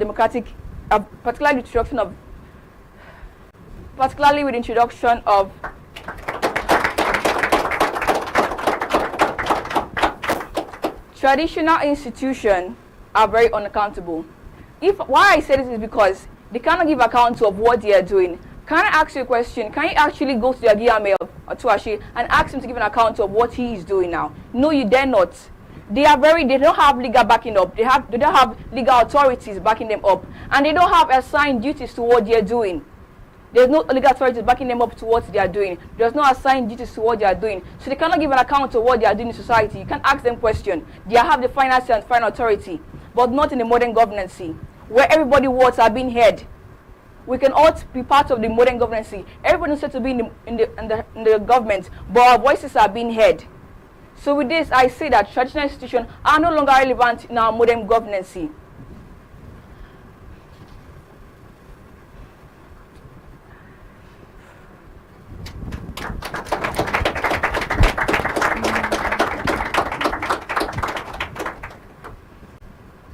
Traditional institutions are based off on our dated system because they're actually practicing on outdated words and custom, believing in what they want to do. Back in the year 1960, where the Minister of Denstu in 1960, he was publishing of marriage of young girls and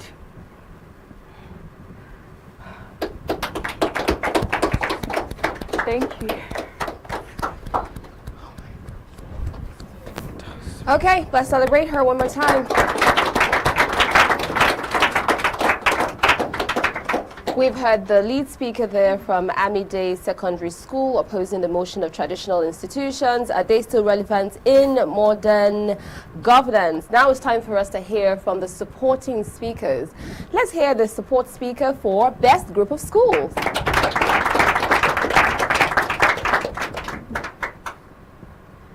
Moderator, impartial panel of judges, my co-debaters, my audience here present, and viewers from all around the globe watching us. My name is Dawson Benezi, and I'm here to propose a motion which says traditional institutions are still relevant in our modern governance. My lead speaker has done a lot to establish the fact that traditional institutions are still relevant in our modern governance. Hence, in addition, I want to take the argument further. Traditional institutions have been a cornerstone for societal organizations for centuries, playing a vital role in maintaining social order, resolving conflicts, and providing a sense of community and identity. His Majesty, the Olu of Warri, has demonstrated the significance of traditional institutions in our modern governance by his innovative initiative, the Inter-Collegiate quiz and debate competition. It is this forward-thinking approach that brings us all here together today, highlighting the vital role traditional institutions can play in promoting education, critical thinking, and community engagement. Many traditional societies have institutions like customary courts and council of elders, which play a crucial role in resolving conflict and administering justice. His Majesty the Olu of Warri helped to resolve a conflict between the Yoruba and Shekiri communities in the year 2020. This example has demonstrated the Olu of Warri's commitment to promoting peace and stability in the region. Africa and Nigeria, in particular, are known for their high moral standards, which was when traditional institutions were very strong and provided governance for the people. But what can we say now? We have high moral decadence, which is as a result of modern governance. They now create laws that are embarrassing to humans, giving all sorts of rights to people. Lesbians, gays, and transgenders now have rights. What kind of right is that? A man is to marry a woman. That is what our traditional institutions stand for and are known for. But now, the modern governance use the power of the constitution to destroy our values. In our customs and traditions, it is a taboo for a man to marry a man, and also a taboo for a woman to marry a woman. Not to talk of human beings marrying his or her pets. My dear opponents, please listen to this. The United Arab Emirates is a federal constitutional monarchy made up of a federation of 7 hereditary tribal monarchy-styled political units called statedoms. Oh yes, you heard me right. That is, traditional institutions have governed the UAE up to the 21st century, and they are still prospering and growing rapidly. Or should we talk of Saudi Arabia, the holy land of Islam, whereby they run a monarchical system of government, and they are still growing and increasing in every sphere of life. Oh yes, all these factual points given by I and my lead speaker are just clear attestations that traditional institutions are still relevant in our modern governance. Thank you. Yes, we've heard it there from the support speaker from Best Group of Schools, solidifying and building on the points that the lead speaker have spoken about. Now it's time for us to hear from the support speaker from Amide Secondary School. Good morning, my moderator. Good morning, impartial panel of judges, accurate timekeepers, fellow debaters, distinguished ladies and gentlemen. Standing before you today is the person of Atala Trust. I am a student of Amide Secondary School, and I stand here before you to oppose the motion which says that traditional institutions are still relevant in our modern governance. I would like to start by defining the term traditional institutions. Traditional institutions are patterns of leadership that have been on even before the colonial era. Ladies and gentlemen, I am here to convince you and my opponent that traditional institutions are no longer relevant in our modern governance with my following point. First is their lack of accountability and transparency.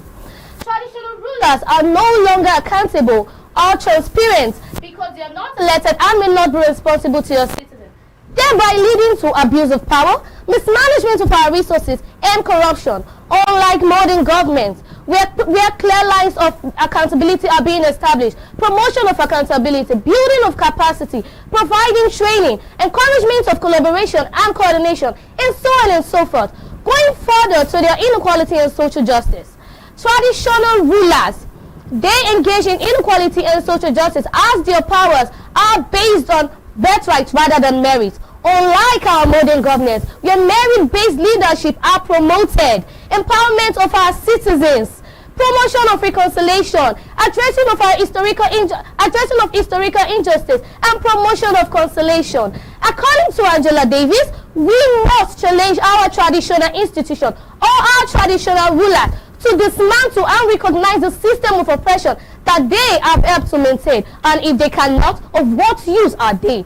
Of what use are the traditional leaders in our modern governance? Nelson Mandela once said, the struggle for social justice requires us to confront the entrenched power of our traditional rulers.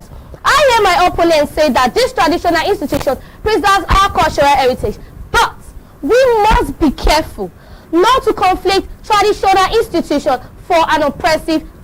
We must be careful not to conflict cultural heritage for an oppressive tradition. Thank you.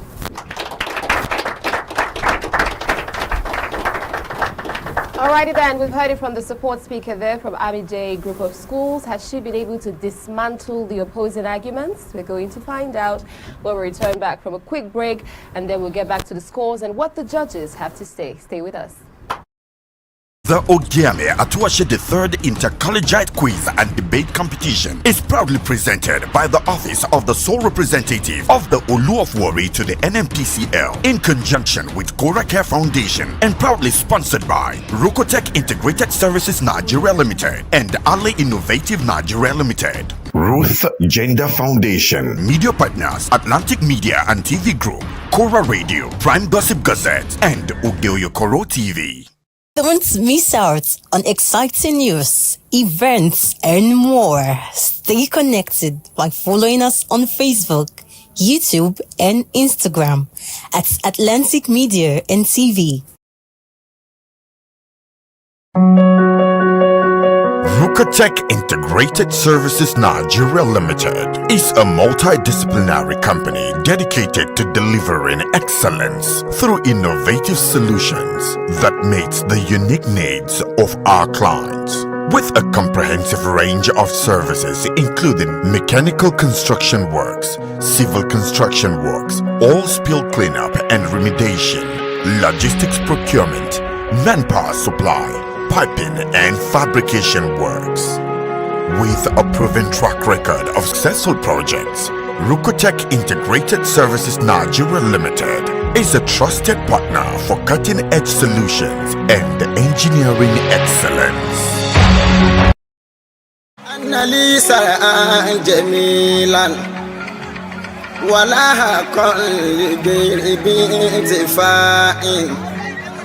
فلا تجعل لأبدك سمني متلي صاد بارك بارتفاع متلي صاد بارك بارتفاع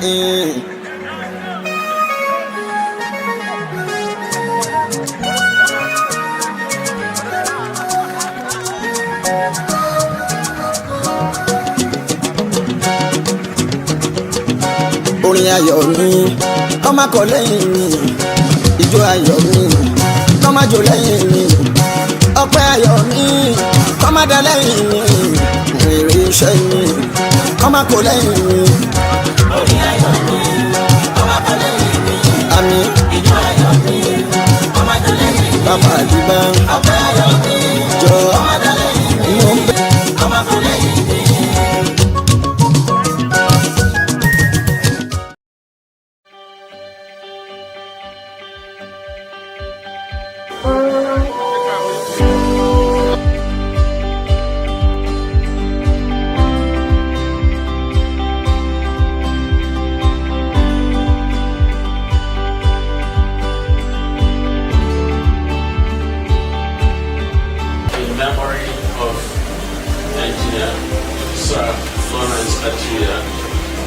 To the glory of God, this library is hereby blessed, commissioned, and declared open for the good of humanity and for the particular betterment of our land here in Delta State through Christ our Lord. Amen.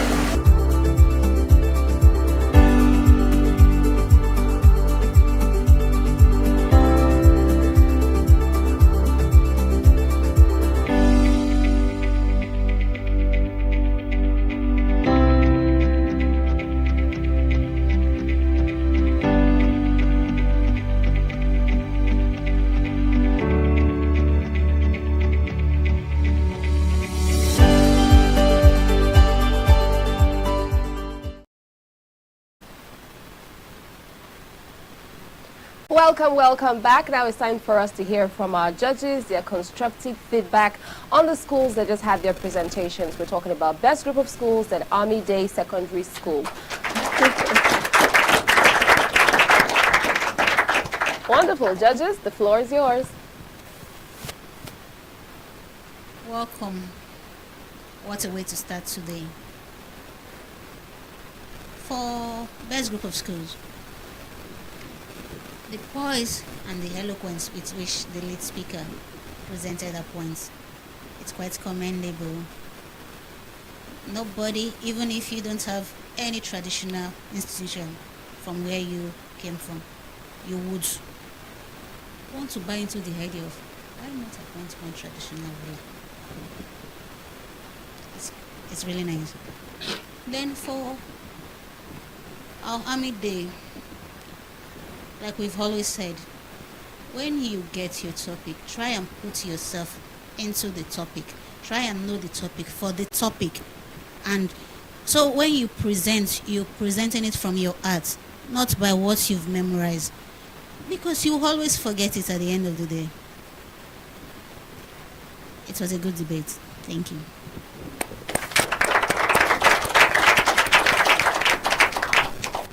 Well, we're glad to have both schools, come to do one of the things they know how to do. It's been a good one, at least reasonably, today. And, however, we made one or two observations for it. It's been revealing. I must be quick to add. I didn't know somebody was supposed to be impeached some years ago, and it narrowly escaped courtesy of the traditional rulers. So it's a good one. But like somebody said, in the normal governance arrangement, you lie under oath, which is called perjury. he goes scot-free. But in the traditional system, it's not so. I think it counts. It looks a point. But they're all the same. Juju will catch you. So we're learning. So that's what I said is revealing. Yes. And lastly, I think the advice that we should not confuse oppression for traditional institution. What I mean, yes, this is cultural heritage. Should not be confused for. We'll find a way to draw a line of separation. So it's been a good one. Thank you.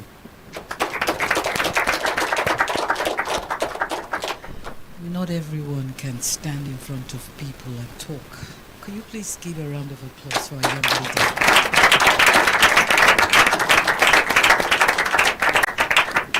I'll tell you this, you have not failed. You might have forgotten, but doesn't make you less a human being. Another chance will be given to you and you will do better. This is where the support speaker comes in. And she did a good job by making it better for her. Give her a round of applause, please. And I saw the way that you took your time consoling her, making her realize that it's just a mistake and she can be better. That's what a debate is. It's not showing off, but helping each other to learn. Now, to the best school, let's put it that way. You said you remember, and I don't think you were born then, 1999? Well, you did your research well. You convinced me that, told me so much about the traditional institution, which I got to learn a lot, especially mentioning the Olu. It gave you a lot of points. Thank you for that. And also, let me be proud to associate myself with Amide Secondary School. That was my first place of appointment in 1988. Wow. So that was like 37 years ago. And I was the English teacher there and religious teacher, literature. And they said I was very wicked and strict. All the same, thank you, ladies. It is well. I remember one of the exams that were taken in a senior class, and I was asked, teacher, spell knife for me. You know what that is? During an exam, you know what's going to happen. Do you start with an N or do you start with a K? So, my dear lady, take it easy. Thank you.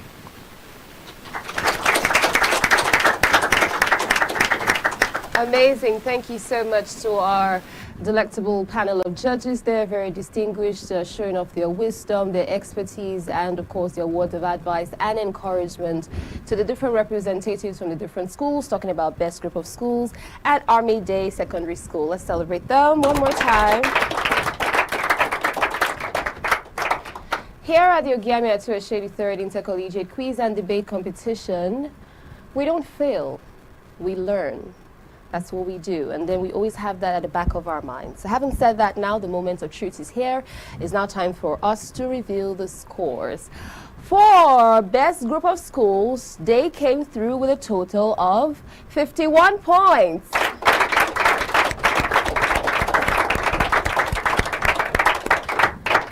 And for Amide group of schools, they totaled 36 points.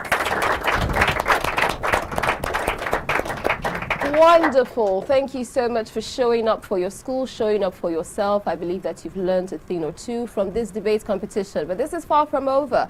This is just the first session of the first group of schools. For a group return, we're going to get back to the last set of schools that's going to end this stage and this particular competition with a bang. Stay with us. The Ogiame Atuwatse III Inter-Collegiate Quiz and Debate Competition is proudly presented by the Office of the Sole Representative of the Olu of Warri to the NMTCL in conjunction with Kora Care Foundation and proudly sponsored by Rokotech Integrated Services Nigeria Limited and Ali Innovative Nigeria Limited. Ruth Gender Foundation. Media partners Atlantic Media and TV Group, Kora Radio, Prime Gossip Gazette, and Oyo-Ekòró TV. Rukotech Integrated Services Nigeria Limited is a multidisciplinary company dedicated to delivering excellence through innovative solutions that meets the unique needs of our clients. With a comprehensive range of services including mechanical construction works, civil construction works, oil spill cleanup and remediation, logistics procurement, manpower supply, piping and fabrication works. With a proven track record of successful projects, Rukotech Integrated Services Nigeria Limited is a trusted partner for cutting-edge solutions and engineering excellence. Ruth Gender Foundation.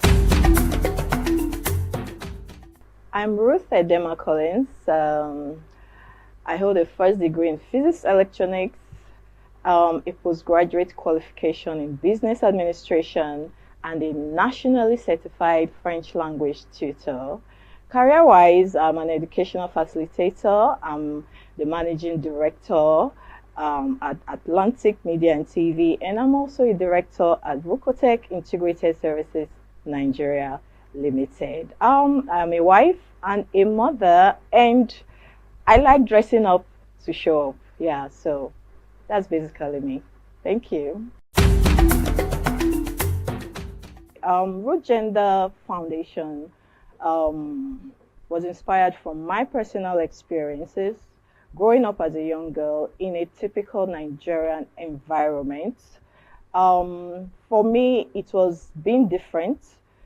It made people bully me, abuse me, and harass me. I was always misunderstood and underrated.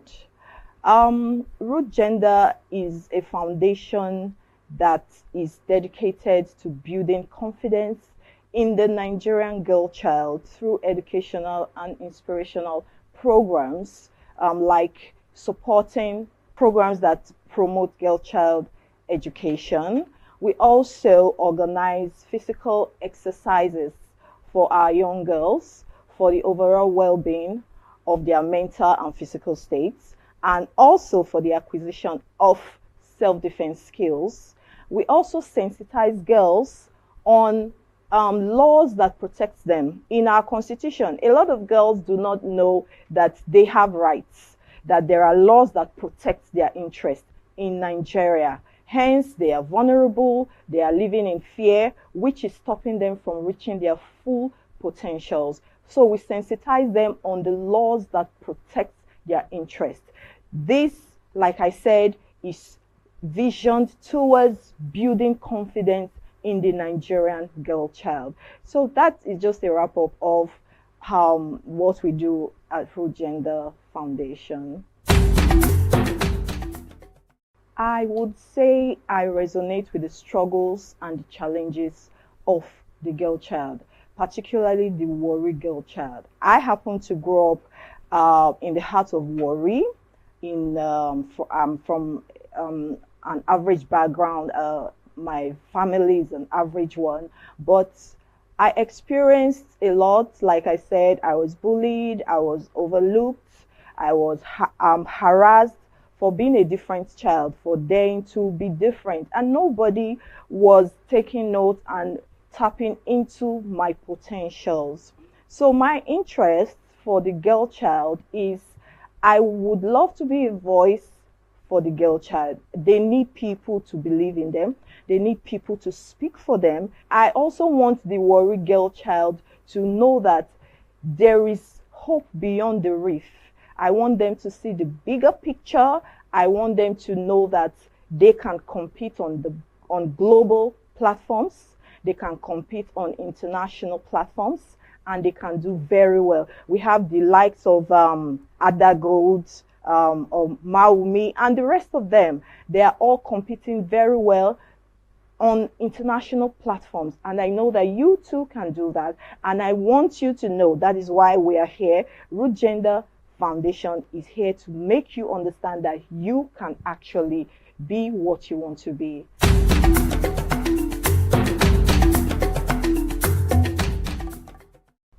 As part of our objectives at Root Gender Foundation, we are dedicated to promoting girl child education. Like I said, I represent the brand Warri Girl Child. I represent the brand, the African Girl Child, because I have gone through the struggles from there to here. So giving 2 million to the best female participants is just a way to share them on. It's just a way to make them know that we believe in you. I believe in you. You can look up to us. We are sharing you on. It is not about the money. We believe in your potential. We want our girls to know that you are doing the right thing at the right time. You are in the right place, and this is what you should be doing. That's why we are supporting you, and we will always be here to support you.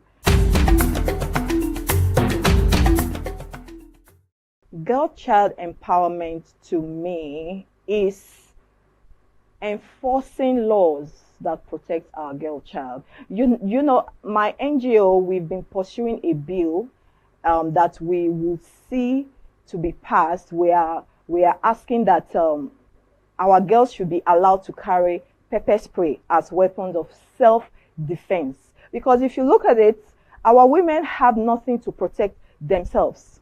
They are just there by the grace of God. So we are pursuing laws that will protect the girl child. So empowerment, girl child empowerment to me is enforcing laws that protect the girl child, educating the girl child on time and money management, financial literacy, and equipping them with self-defense skills. Also, access to quality education. This to me is girl child empowerment and nothing more. A girl child must possess effective communication skills. They should be able to communicate effectively. A girl child should be financially literate. She should know how to manage her finances, and she should also know how to manage her time. Yes. Also, most importantly, another skill is self-awareness. It's important for our girls to know who they are, to believe in themselves. That's the vision of our NGO, building confident girls that can achieve their full potentials in Nigeria. That is our NGO's vision. So yeah, those are some of the skills I believe that the girl child should possess.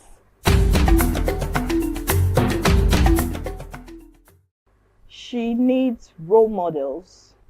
She needs people that have led that path and have made it. Our young girls need role models. That's why we have to do better. We have to do the work. We have to bridge the gap. We have to share them on like we are doing. You can achieve your dreams. First, you have to make education your best friend. Every effort you put into learning will always be there for you to never fail you. Boys will break your heart, people will break your heart, but every effort you put towards learning anything, everything will always come through for you. So for you to achieve your dreams, look towards the right people, look towards the right direction. There are people that have achieved in that route. I will encourage you to look up to them, learn from them. That is just the way to achieve your dreams. My message to the Warri child, like I said, I represent the brand Warri Girl Child. We are letting the world know that we are not vile, we are not roused, we are educated, we compete intellectually, we have good things ahead of us. We can do it on the global platform, we can do it on the national platform, and we are everything there is to be a woman. I would encourage you, Warri Girl Child, make education your best friend. Make education your best friend. Learn new things. Learn new languages. Okay? And the sky will be your starting point. We are always here to cheer you up. Don't forget that my name is Ruth Edema Collins, from Root Gender Foundation, and from all of us wishing you the best, we say keep watching Atlantic TV. Ruth Gender Foundation.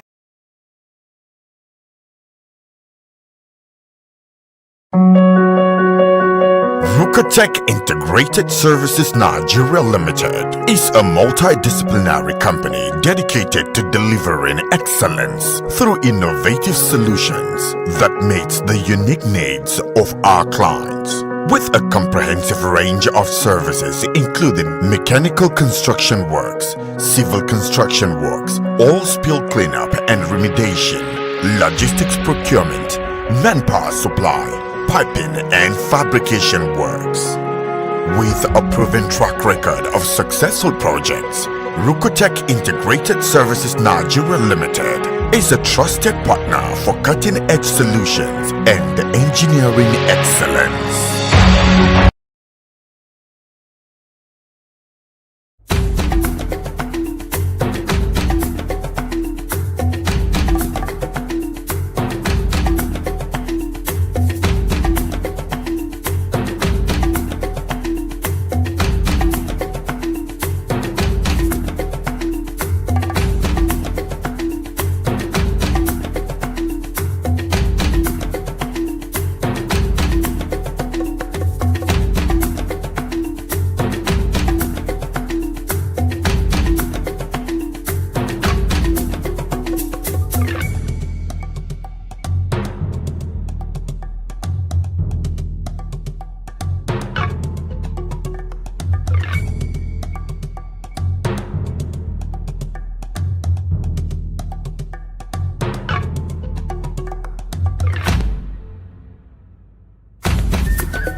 Atlantic TV, culturally inclined, uniquely different.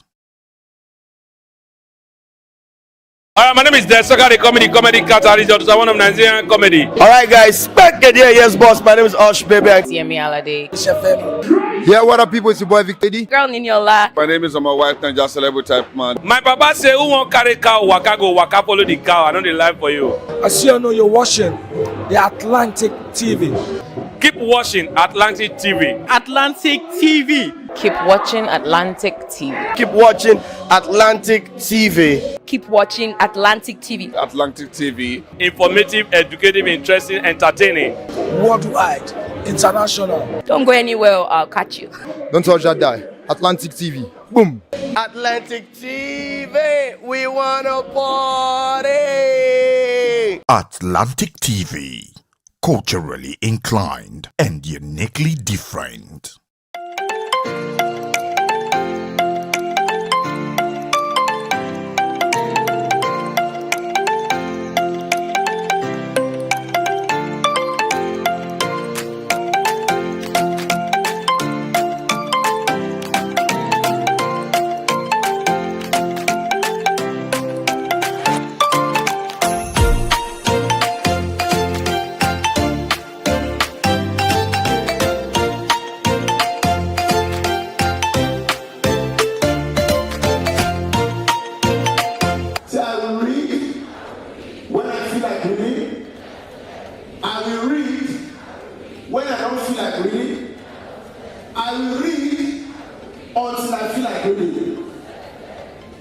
Your future is in your hand as a student, not in the hands of your parents, teacher, or anybody. Do not allow anybody to tell you that education is a scam.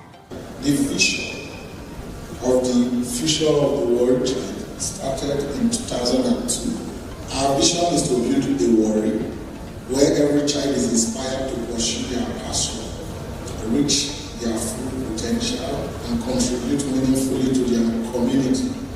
Our mission is to empower the world child to embrace their unique personalities and temperaments, fostering a future of self-discovery, personal growth, and positive change. cannot put yourself as a parent in the child. The child has to develop, find out what he or she likes most. You can be absolutely anything you want to be, whether you are a male, whether you're a female. The friends you keep matters a lot. So you might be addicted, that is a fact. The truth, can you leave that addiction? That is the truth. Through the office of the sole representative of the Olu of Warri and by the Olu of Warri, we are going to be paying for 100 SS3 students, WAEC. So if you add the 25, we're actually paying for 125 students, courtesy of His Majesty Ogiame Atuwatse III. And of course, for the Warri child, never give up. Just believe in yourself, and the sky is your limit. He said never give up. 22 solid years he carried a dream. Wow. The future of the Warri child is indeed safe and secure.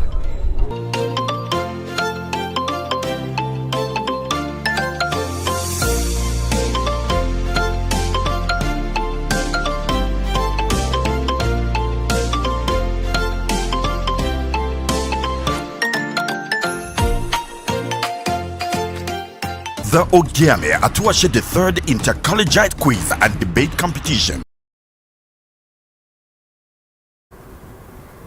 And now, the final two schools step up the stage to give us a thrilling performance for the end of Stage 3, Round 1 for the Ogiame Atuwatse III Inter-Collegiate Quiz and Debate Competition. Whoa, this is Group P. We just experienced an amazing, brilliant performance there from Best Group of Schools and Army Day Secondary School.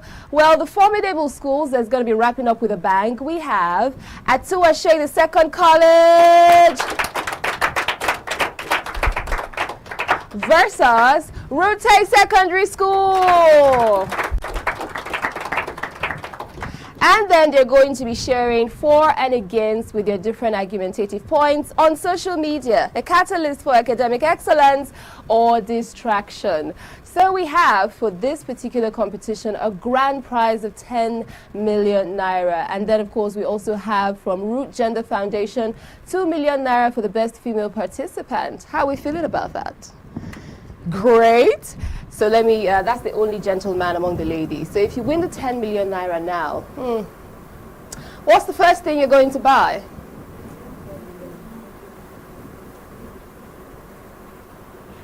Ding dong, ding dong, ding dong. You are thinking about it. I thought you already had a long list of stuff you were going to do. Are you not anticipating the fact that you're going to win this money? Yes, so you should have plans. Okay, let's move to the ladies real quick. So if you have the 2 million naira, what are you going to do? You're going to use your 2 million naira to help your school. My chest. Oh. Oh, come on, guys. She said you're going to help my school. That's amazing. Okay, how about you ladies? Go ahead. Anybody can talk first.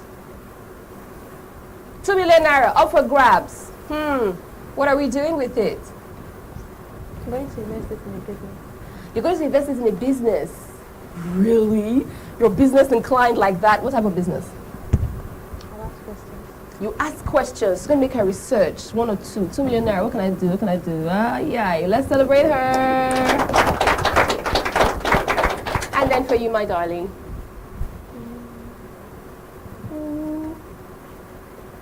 2 million naira. I'm going to give 1.5 million to my parents. And I'll take the remaining 500,000 for yourself.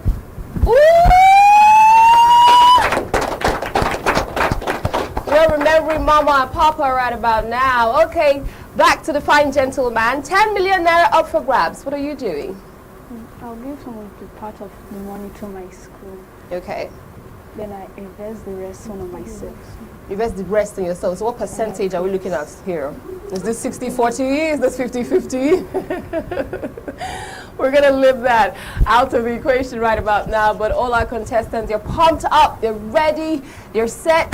Audience, are you ready? Yes, moderator. Yes, and I know that my distinguished panel of judges are ready as well. I'm your moderators, Rejoice Debekeme here, and of course we have the final set of schools for Group P about to unleash your intellect and the power of words and persuasion, communication and eloquence. We are all ready for this. Let's make welcome the lead speaker from Atuwatse, the second college. Good day, moderator, impartial judges, accurate timekeeper, my co-debaters, the audience and viewers. I am Oyo-Ekòró Gospel from Atuwatse, the second college, the King's College, Ijala, Ife-Ekporo. I am here to support the motion. We say that social media, a catalyst for academic excellence or distraction. Firstly, what do you understand by the word social media? Social media is an online platform which enables us to communicate with each other, which also facilitates the creation, sharing, and exchange of information among visual communities and network. Now, the meaning of catalyst. Catalyst is what speeds up a process without it being consumed. Lastly, the meaning of academic excellence. Academic excellence means you being resourceful and successful in your academic. With this, I am firmly supporting the motion. We state that social media a catalyst for academic excellence. Firstly, to the audience, do you really think that social media is indeed a catalyst for academic excellence? As for me, I will say yes for that. Firstly, social media enhance collaboration and networking. This means that with the help of social media, students who have unequal opportunity are able to communicate with their peer groups, teachers, and even academic experts from around the world. Secondly, with the help of social media, students gain access to educational resources. Back then, before the social media era, students travel from one university library to another just to get materials for their project. But now, with the help of social media, we have our materials in the tips of our finger. Also, social media give us access to high-quality educational resources, such as online class. With the help of online class, it provides access to top instructors and academic experts, and it also gives us access to high-quality materials, such as ebook, videos, and instructor simulation. Thirdly, social media help teachers to give personalized feedback and support to the teacher. This means that with the help of social media, personalized feedback and support to their students, helping them find area of improvement and where the students need to engage in. Social media requires students with essential digital literacy skills such as critical thinking, problem solving, and communication. And also, so many people like my opponent here may argue that social media is a distraction, leading to decrease in academic performance and increase in procrastination. But I counter that social media is merely a tool, and like no other tool that can be used for academic excellence. They might also say that social media is addictive, but I counter that social media is a matter of personal choice and how the users use the platform. And also, they might also say that it causes cyberbullying. But remember, you can block the page and also report. Remember, when you see something, say something. In conclusion, I am saying that all of you will agree with me that social media is indeed a catalyst for academic excellence. Thank you. From Atuwatse, the second college, we've heard the lead speaker affirming their position. Now it's time for us to have the lead speaker from Rute Secondary School.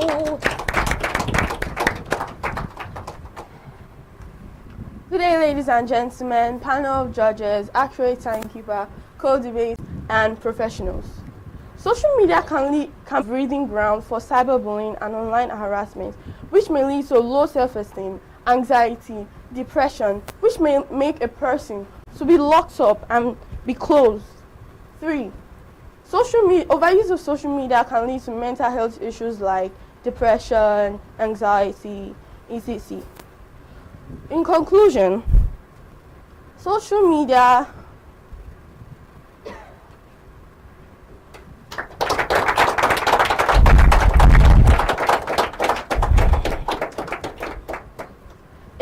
times when there are no gadgets like phones, iPads, etc., students were able to learn. They read our textbooks, they went to libraries, they read, they went to their teachers, they were able to communicate with others. So please, I hope I have been able to convince you and not confuse you when I say social media is the catalyst for distraction.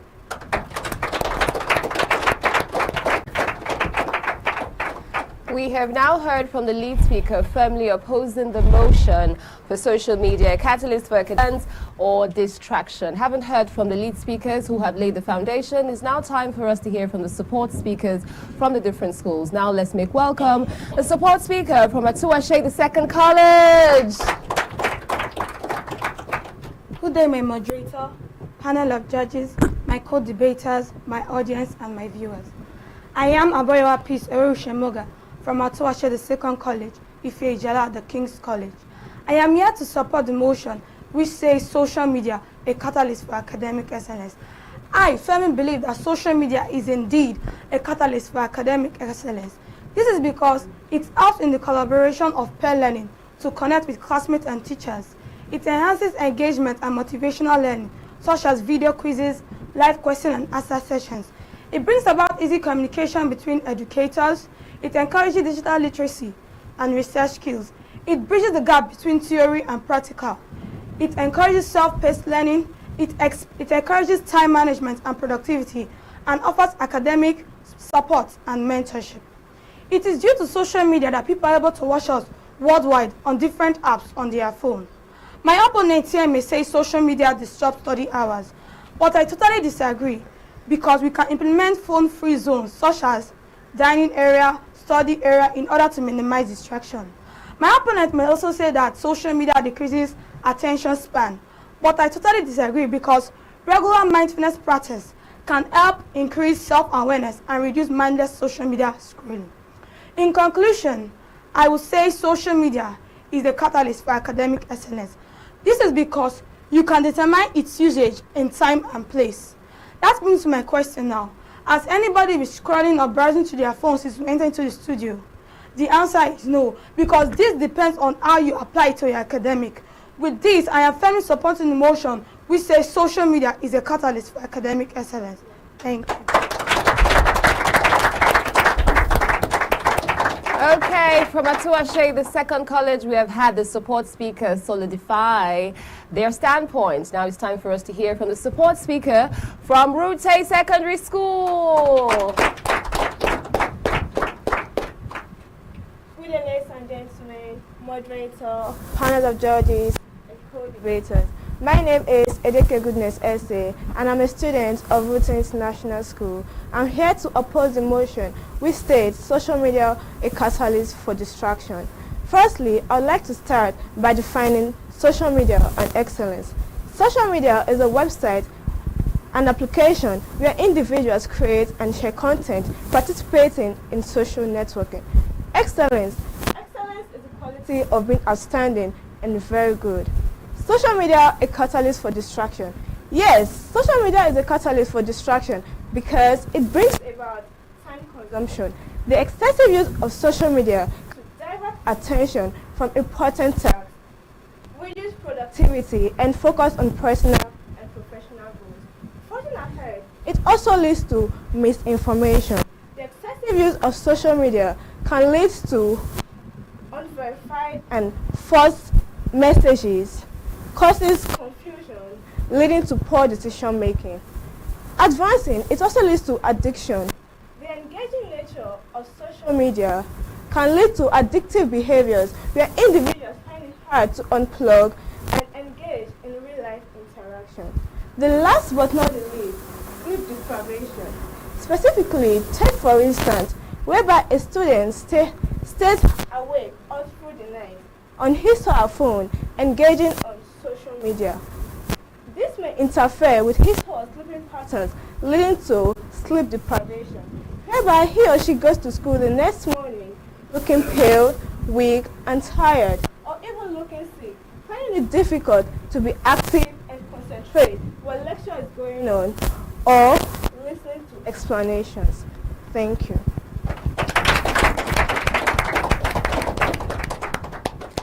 Okay, it's been a powerful debate session going on there from the lead speakers and supporting speakers, all coming through with their strong points and arguing it out for and against. We're going to go for a quick break now. When we return, we're going to have our judges' final verdict and, of course, the scores for the debate. Stay close.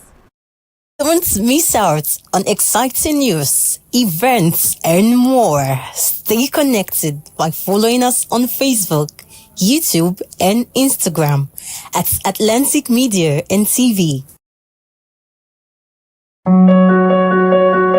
Rucotech Integrated Services Nigeria Limited is a multidisciplinary company dedicated to delivering excellence through innovative solutions that meet the unique needs of our clients. With a comprehensive range of services including mechanical construction works, civil construction works, oil spill cleanup and remediation, logistics procurement, manpower supply, piping and fabrication works. With a proven track record of successful projects, Rucotech Integrated Services Nigeria Limited is a trusted partner for cutting-edge solutions and engineering excellence.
Òrìṣà tó ṣùṣà bòbò ọmọ wa pé o.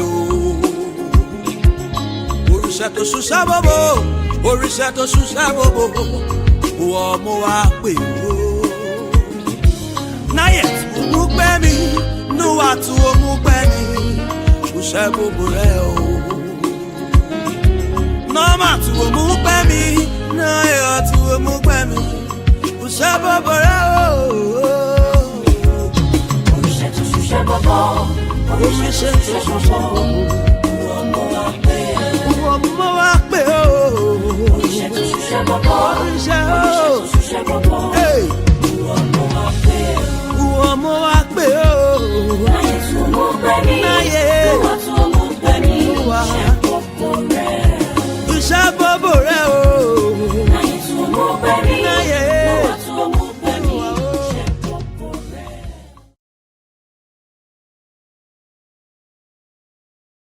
The Ogiame Atuwatse III Inter-Collegiate Quiz and Debate Competition is proudly presented by the Office of the Sole Representative of the Olu of Warri to the NMPCL in conjunction with Kora Care Foundation and proudly sponsored by Rucotech Integrated Services Nigeria Limited and Ali Innovative Nigeria Limited. Ruth Gender Foundation. Media partners Atlantic Media and TV Group, Kora Radio, Prime Gossip Gazette and Oyo-Ekòró TV. Is that Ogiame is bestowing on you today. So from today, by the grace of God, when your name is mentioned, Senator Fanny Masakura Chantel, ROI will be added to it. God will bless you. You will excel them all. And the touch that is being given to you today, you will hold it aloft. It will burn brighter Others will find the way to be in darkness. Ogiame will bless you. Congratulations. Because inside of every single one of you is a leader waiting to emerge, a leader waiting to birth great things in her communities. When I look to you, I don't just see traders, I see leaders, I see change makers, I see destiny shapers. I see warrior women who will transform our communities. I see the future of the Warri Kingdom sitting in front of me. So it is time for Ishekiri women to exercise leadership at all levels, starting exactly where you are. With The Ogiame Atuwatse the third Inter-Collegiate quiz and debate.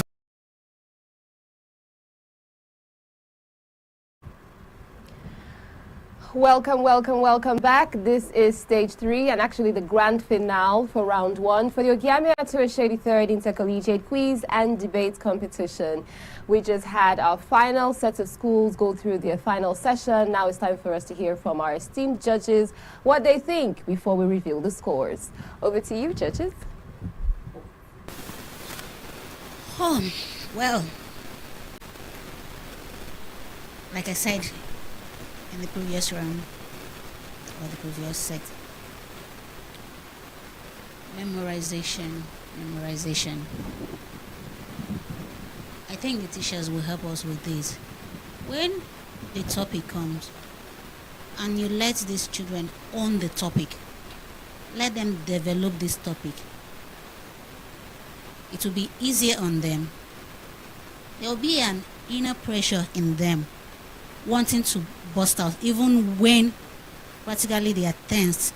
Midway in their presentation, you see that they will do a better job, not actually going off entirely. It was fun.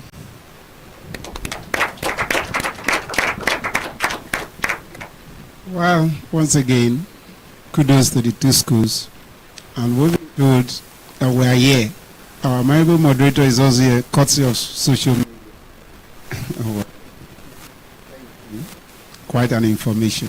However, to what extent we have been able to strike a balance in a good usage of the social media remains a puzzle. Thank you, Eva. Good job. Bless you.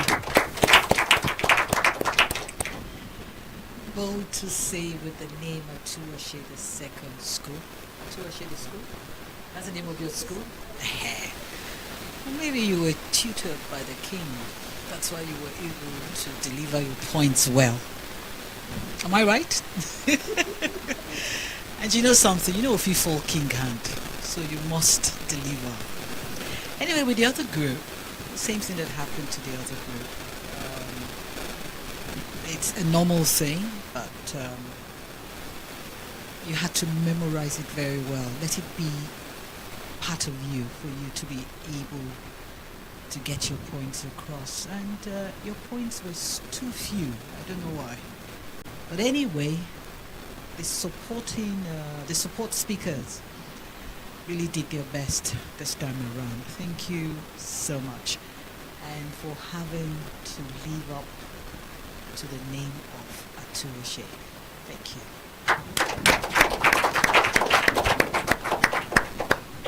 Okay, and to the moment we've all been waiting for, the scores are out. Let's find out how our debaters performed. For Atuwatse, the second college, they came through with a total of 48 points. And for Rute Secondary School, they totaled 35 points. Well done, and congratulations, everyone. You've all done well. We're super proud of you here at the Ogiame Atuwatse 3rd Inter-Collegiate Quiz and Debate Competition. I'm your moderator, Rejoice Debekeme. We're going to go for a quick break. When we return, we have some updates. Stay with us. The Ogiame Atuwatse III Inter-Collegiate Quiz and Debate Competition is proudly presented by the Office of the Sole Representative of the Olu of Warri to the NMTCL in conjunction with Kora Care Foundation and proudly sponsored by Rukotech Integrated Services Nigeria Limited and Ali Innovative Nigeria Limited. Ruth Gender Foundation. Media partners Atlantic Media and TV Group, Kora Radio, Prime Gossip Gazette, and Oyo-Ekòró TV. Is the highest order so far that Ogiame is bestowing on you today. So from today, by the grace of God, when your name is mentioned, Senator Fanny Mosokura Chantel, ROI will be added to it. God will bless you. You will excel them all. And the torch that is being given to you today, you will hold it aloft. It will burn brighter. Others will find the way. And you will not be in darkness. Ogiame will bless you. Congratulations. Because inside of every single one of you is a leader waiting to birth great things in her communities. When I look to you, I don't just see traders. I see leaders. I see change makers. I see destiny shapers. I see warrior women who will transform our communities. I see the future of the Warri Kingdom sitting in front of me. So it is time for Ishekiri women to exercise leadership at all levels, starting exactly where you are with what you have. So today, I want to challenge you. Stop hiding your gifts. Step up for your community. Let us work together to birth and to build great things. It is time for us to lead boldly, speak up confidently, and act decisively. God bless the kingdom. Women are the art of the development of our communities and the future of the societies. When women thrive, the family benefits. The whole society benefit, the community gain, and the entire nation reaps for the reward. You cannot be a leader if you are not impacting.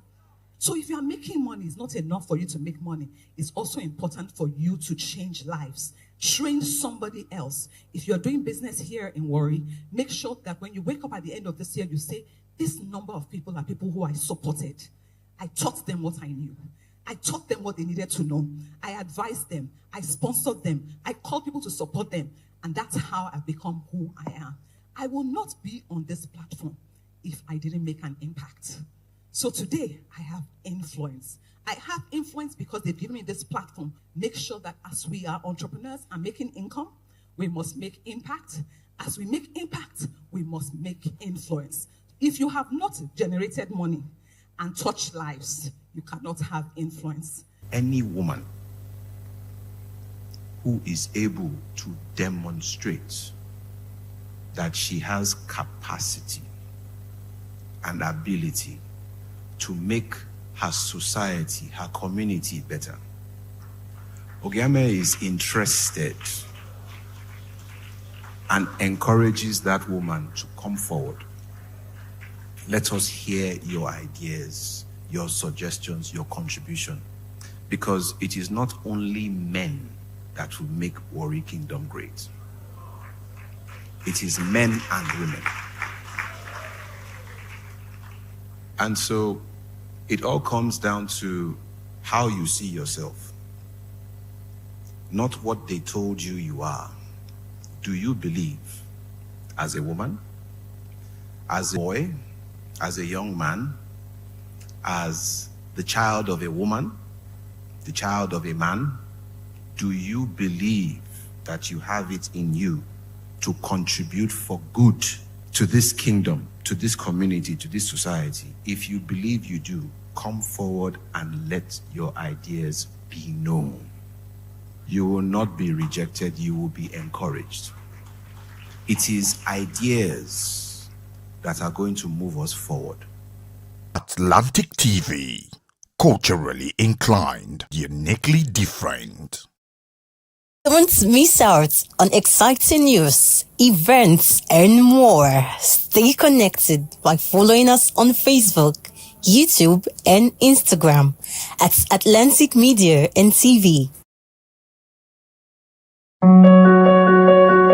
Rucotech Integrated Services Nigeria Limited is a multidisciplinary company dedicated to delivering excellence through innovative solutions that meets the unique needs of our clients. With a comprehensive range of services including mechanical construction works, civil construction works, oil spill cleanup and remediation, logistics procurement, manpower supply, piping and fabrication works. With a proven track record of successful projects, Rucotech Integrated Services Nigeria Limited is a trusted partner for cutting-edge solutions and engineering excellence.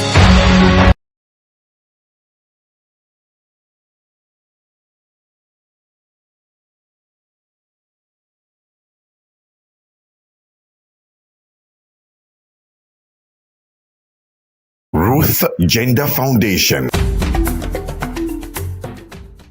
I'm Ruth Edema Collins. I hold a first degree in physics electronics, a postgraduate qualification in business administration, and a nationally certified French language tutor. Career-wise, I'm an educational facilitator. I'm the managing director at Atlantic Media and TV, and I'm also a director at Rucotech Integrated Services Nigeria Limited. I'm a wife and a mother, and I like dressing up to show up. Yeah, so that's basically me. Thank you. Root Gender Foundation was inspired from my personal experiences growing up as a young girl in a typical Nigerian environment. For me, it was being different. It made people bully me, abuse me, and harass me. I was always misunderstood and underrated.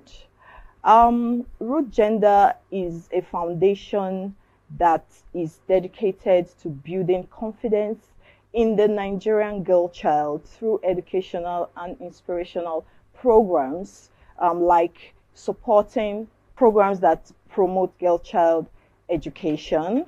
We also organize physical exercises for our young girls for the overall well-being of their mental and physical states, and also for the acquisition of self-defense skills.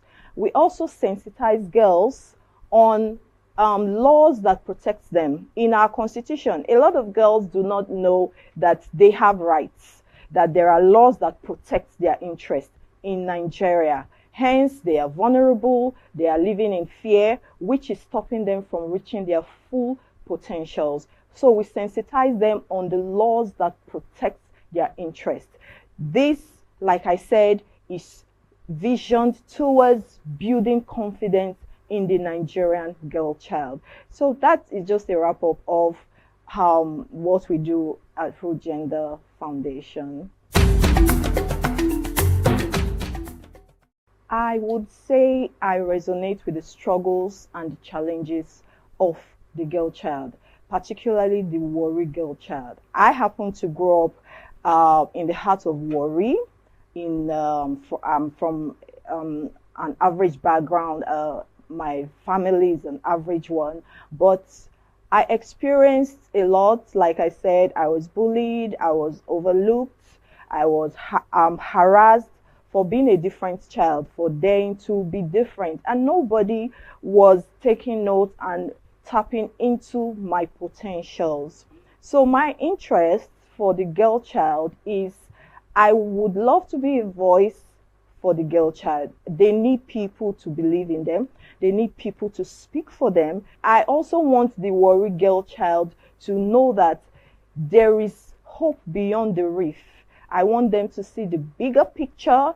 I want them to know that they can compete on global platforms. They can compete on international platforms, and they can do very well. We have the likes of Ada Gold, or Maumi, and the rest of them. They are all competing very well on international platforms, and I know that you too can do that, and I want you to know that is why we are here. Root Gender Foundation is here to make you understand that you can actually be what you want to be.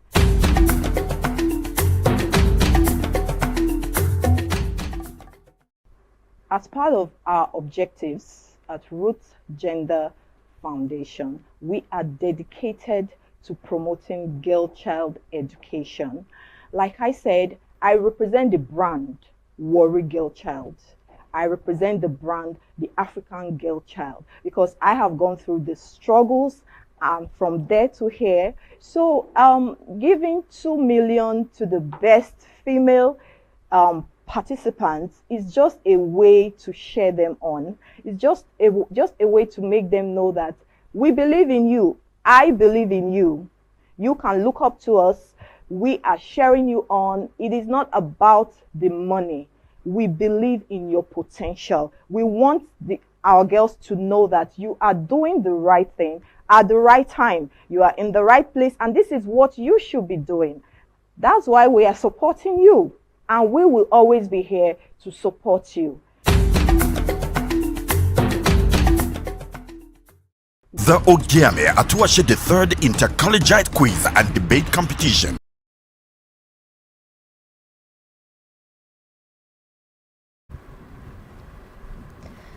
Oh my God, that's pretty much how I can express how I'm feeling right about now. What a debate. What an interesting session. The Ogiame Atuwatse the third Inter-Collegiate quiz and debate competition for the third stage for round 1 has officially come to a close. It's been very electrifying. It's been thought-provoking, mind-blowing. There's been lots of experiences from the overall debate, but we can take one thing home. All of us have learned a thing or two. I mean, the proud, amazing, brilliant minds came shining through with their eloquence, with their strategy, with their logic, with their clarity, with their convictions, with their public speaking and presentation skills. My God, can we celebrate them?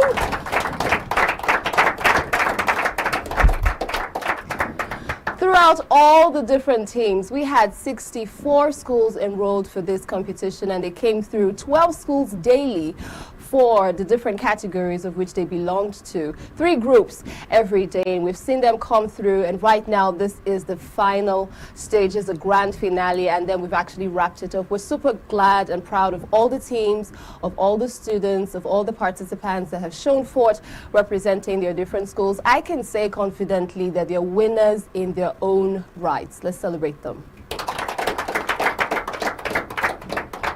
And I'm sure at this point we're very itchy to find out, oh, out of the 64 schools, who's going to round 2? Who's going to get in there? All battling it out for the grand prize of 10 million naira. And of course, the 2 million naira for the best female participant, courtesy of Root Gender Foundation. If you want to find out who the 32 schools are going to be, you have to keep it locked in. So our social media platforms across, whether that's Facebook, whether that's YouTube, whether that's Instagram, we're going to be having our updates flashing on there at Atlantic Media and TV. You don't want to miss that one, so indeed you have to keep it locked in. Turn on your post notifications so that you can get the latest updates immediately they drop, right? Okay, this is Rejoice Debekeme. I've been your moderator and of course quiz master throughout the different sessions and throughout the different stages, and it's been such an honor. I'd also like to celebrate and give a big shout out to our distinguished, amazing judges who have been with us. Thank you so much. We're so glad to have your wisdom and your expertise joining us for the competition. And of course, to our very brilliant minds that have come through, we celebrate each and every one of you. We love you and we're rooting for you for the second round. And to our ever enthusiastic and energetic audience, you're the real MVP. Give it up, give it up.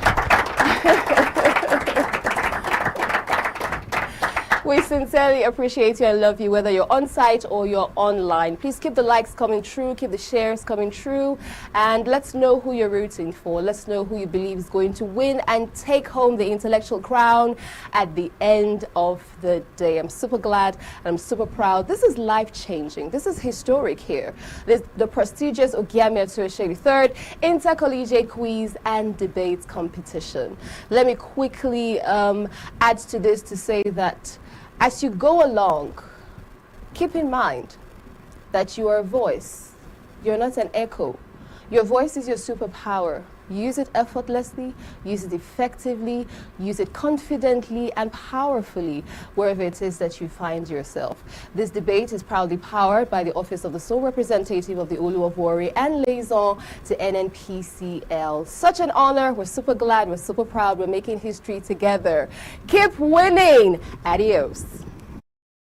The Ogiame Atuwatse III Inter-Collegiate Quiz and Debate Competition is proudly presented by the Office of the Sole Representative of the Olu of Warri to the NNPCL in conjunction with Kora Care Foundation and proudly sponsored by Rokotech Integrated Services Nigeria Limited and Ali Innovative Nigeria Limited. Ruth Gender Foundation. Media partners Atlantic Media and TV Group, Kora Radio, Prime Gossip Gazette, and Oyo-Ekòró TV.